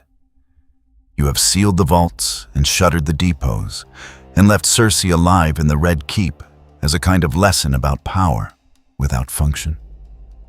She stopped. And then you are going to leave. Frieren said nothing. Tell me I'm wrong. You're not wrong about what I did, Frieren said. You're wrong about what it means. What does it mean? It means the systems that moved food also moved soldiers to burn the villages they came from. The roads that were passable because lords taxed the passage and kept the money in their tower. The infrastructure was not neutral. It was the engine of this. Frieren's attention went to the ash drifting down. I didn't remove the ability to feed people. I removed the mechanism that charged people for the right to eat and killed them when they couldn't pay. And who rebuilds it? Daenerys' voice was level. You. No. Then who? The people who have to live with it. A long silence. The ash came down. Drogon passed overhead again, and the shadow of him crossed the courtyard and passed on. That is not an answer, Daenerys said. That is what a person says when they do not intend to be there for the hard part. I know. Daenerys had prepared for arguments. She had prepared for Frieren to defend her position, to explain it, to try to persuade. What she had not prepared for was this: a woman who agreed with the cost of what she was doing and intended to do it anyway. Then we don't have anything left to discuss, Daenerys said. No, Frieren said. We don't. Drogon dropped. Daenerys gave the signal, and the dragon dropped from the height of the wall in a way that compressed all sound in the courtyard into a single flat pressure wings, folding claws taking the stone the head low and forward. Flame took the air between them before either of them had spoken again. Frieren went sideways and up at once, her flight magic quick and clean, and the fire passed under her and took out a section of storeroom wall in a spray of superheated mortar. She was in the air above the courtyard before the stone stopped falling. Daenerys remounted. Drogon launched from the ground with a force that cracked the courtyard flagstones. The guard broke to the sides to avoid being crushed under the takeoff, and a dozen of them raised crossbows.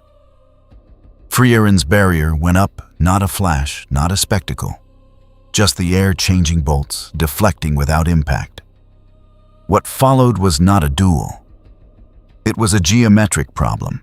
Drogon was large and fast and lethal, in a specific axis forward with fire at range. Daenerys knew this, and she knew how to use it. Keep the dragon moving angle the passes, so Frieren had to be somewhere predictable. Use the wing pressure itself as a weapon, compress the available air. She had been flying dragons since she could barely sit upright on a horse, and her instinct for the air was exact. Frieren read the angles. She had fought dragons before in places so old they had no names left in any tongue still spoken. And she understood that the useful information was not the dragon's size or speed, but its turning radius considerable, and the rider's eyes, which gave away the angle of the next pass approximately 2 seconds in advance. She did not try to kill Drogon. 3 passes, The first, she took the height, placing herself above the arc of the flame. The second, she went low and behind, so the dragon had to come about in a wide turn, during which Daenerys saw what Frieren was doing and brought Drogon into a banking climb that changed the geometry entirely. The third pass, Daenerys drove straight down from altitude designed to pin Frieren into either the barrier or the ground. Frieren pushed through the barrier's edge. Her Zoltrak was already in her hand. The bolt struck Drogon between scale and wing joint, precise deep. Not killing. The dragon screamed and lost the dive, rolling with a wing half collapsed, and Daenerys held on with the reflexes of a rider who had nearly fallen 100 times and had never once fallen. She brought him around. He was bleeding, but he was upright and he was furious.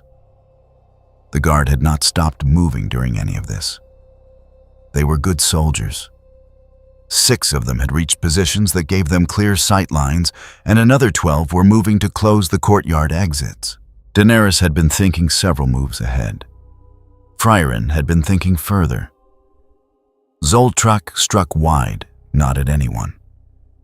At the mortar between 2 storeroom walls that had been damaged the previous week and had not been repaired. The wall collapsed across the western courtyard exit in a pile of rubble that took 2 of the 12 soldiers with it, not dead buried to the knee. One of the 6 with clear sightlines loosed. The bolt hit the barrier, deflected, struck the ground. Frieren's attention was already somewhere else. Drogon was still in the air. Daenerys pulled the turn tight over the courtyard and sat for 3 full seconds at 30 feet, the dragon's wings beating hard to hold the hover, which took effort that showed in the animal, and Daenerys checked the angle below her. Frieren was standing in the courtyard with ash on her cloak and blood on one hand from where a deflected bolt had cut it, and she was looking up. "You will keep doing this," Daenerys called down. "After I'm gone, after anyone stops you, you will come to a place and you will cut what you believe needs cutting and you will leave. And the next generation will know that if things go badly enough, something will come from outside the world's rules and fix it. And they will wait. They will always wait, instead of building something that doesn't need fixing. You understand that the existence of you makes them worse. It removes the necessity." Frieren said nothing for a moment. "Then that is the most reasonable thing anyone has said to me in a long time. And I don't live here. I won't be here in 50 years or 100. Whatever they build will be built without me. I am not offering to be their corrective. The machine was running. I took it apart and I will leave. And the running of the machine was their responsibility all along." She paused. "I don't make them worse. They built this themselves. I just cut off one path." "The path I intended to use," Daenerys said. The dragon beat his wings. Blood from the wound at the wing joint dripped down and hit the courtyard stones below. "You're going to keep fighting," Daenerys said. "If you come down." An open pause up there at 30 feet, with the ash coming down and the distant sound of King's Landing burning somewhere past the outer rampart. Daenerys brought Drogon down. She fought well. That needed saying because what followed was not easy and not clean, and the accounting of it later would not capture what it felt like in the courtyard in the hour between dawn and mid-morning. With a wounded dragon and a guard who kept trying to find angles, and an elf who had been fighting since before most tongues still spoken had words for dragons.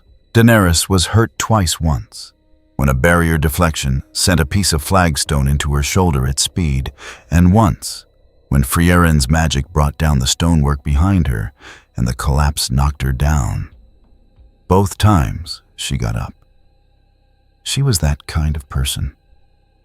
Drogon was hurt worse. The wing joint was the real damage, and Frieren had not been trying to kill him, but precision on a living thing at speed is imprecise, and the bolt had gone deeper than she had aimed. He could fly. He could not fly well. By the third exchange, he no longer climbed and was fighting from the ground, and Daenerys was still on his back. And the guard was down to 14 functional, and Frieren had shed the cloak somewhere in the third exchange, and her white hair was gray with ash. The end was not dramatic. Frieren set her feet, extended her staff, and held Drogon in place. Not a cage, not a containment, not the specific application of force against a large moving object that did not require the object to stop so much as to be unable to build momentum in any direction. The dragon strained against it, and Daenerys could feel the strain through the saddle, the muscles working without result, the enormous body pushing against something that gave no ground. Daenerys saw Frieren's face. Frieren was not exerting herself. That was the recognition. Not the fighting, not the exchanges, not the bolt in the wing joint, the recognition that Daenerys had been extending herself absolutely. And Frieren had been working at something considerably less than her limit. She brought Drogon still. Frieren released the hold. For 10 seconds stillness, Daenerys dismounted slowly because her shoulder was hurt and her legs were shaking, and she was not going to fall in front of her own guard if she could help it. She stood on the courtyard stones. "Do it then," she said. The words landed differently than they had landed on Cersei. On Cersei, they had landed as a reduction of power. On Daenerys, they landed as a recognition or a verdict, the kind that cannot be taken back. You wanted to save people by making them kneel. I only closed that path. What you do next is yours. Daenerys did not answer. Her guard held their positions.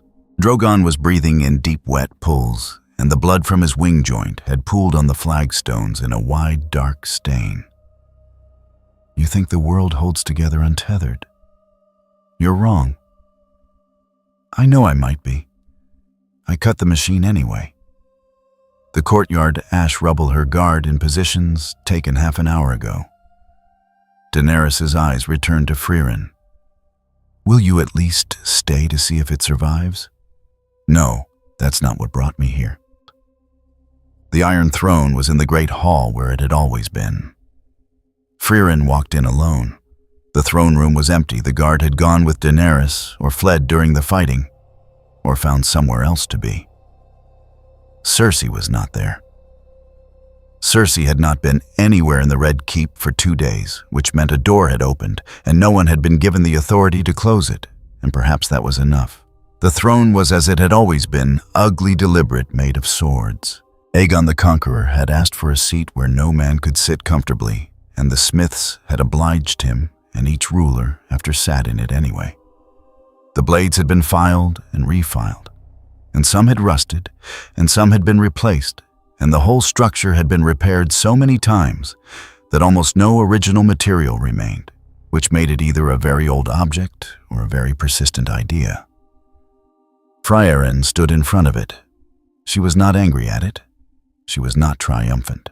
She felt roughly what she might feel about a broken mechanism that had been doing damage for decades, a trap unsprung a blade across a road. The appropriate response was not to hate it. The appropriate response was to remove it from the road. She raised her staff. It separated at the joints, at the points of failure, at the ancient repairs and the newer repairs, and the places where the weight of 1,000 years of sitting had stressed the metal past where metal should be stressed. The sword separated. The seat buckled. The whole construction folded in on itself over about 4 seconds. And what remained when it was done was a pile of rusted metal on the floor of the great hall, what it had always been stripped of arrangement. The great hall was just a large room. That more than anything was what Frieren had needed to demonstrate. Jon had watched the fight from the broken gallery above the western courtyard. Jon had come to King's Landing with 30 riders. He arrived while the fighting was happening, and he watched, and he did not intervene. He was not sure he could have. He was not sure he should have. He had stood in the gallery and watched both of them right about some things and wrong about other things, try to resolve a disagreement that could not be resolved any other way. and he had felt the helplessness of it in his chest like a splinter. Now he sat on the gallery floor with his back against the stone, and Tyrion was beside him. "How does it end?" Jon asked. Below them, the last exchange was still ringing off the courtyard stone. It ended. Tyrion turned a piece of mortar in his fingers. "The question now is what we do with the quiet." "She's leaving." "Yes." "And Daenerys." "Daenerys will have to be the ruler she claimed to be, stripped of a dragon that can fly the machinery of King's Landing, the war to justify the scale of her authority. She will either become what she claims to be, or she will not. That is incidentally also true of everyone else alive." Below them, ash and the dark pool of dragon blood cooling on the courtyard stones. There has to be another way. Not at Tyrion. Not at anyone. Perhaps. Tyrion turned the piece of mortar in his fingers. "I find it increasingly difficult to identify what it was." Sansa was at the harbor. She had not watched the fight. She had been at the harbor because the ships were still coming in with food and medicine from the relief convoys that had been rerouted after the King's Road attack, and someone had to be there to sign for them and make sure they reached the right hands and not the holds of whatever lord had arrived first with soldiers. At it from first light. Now she stood at the end of the dock and watched the water. Behind her, Arya dropped onto the post beside her. She had come from the city. "Is it done?" Sansa asked. "More or less. Frieren destroyed it. Daenerys is alive.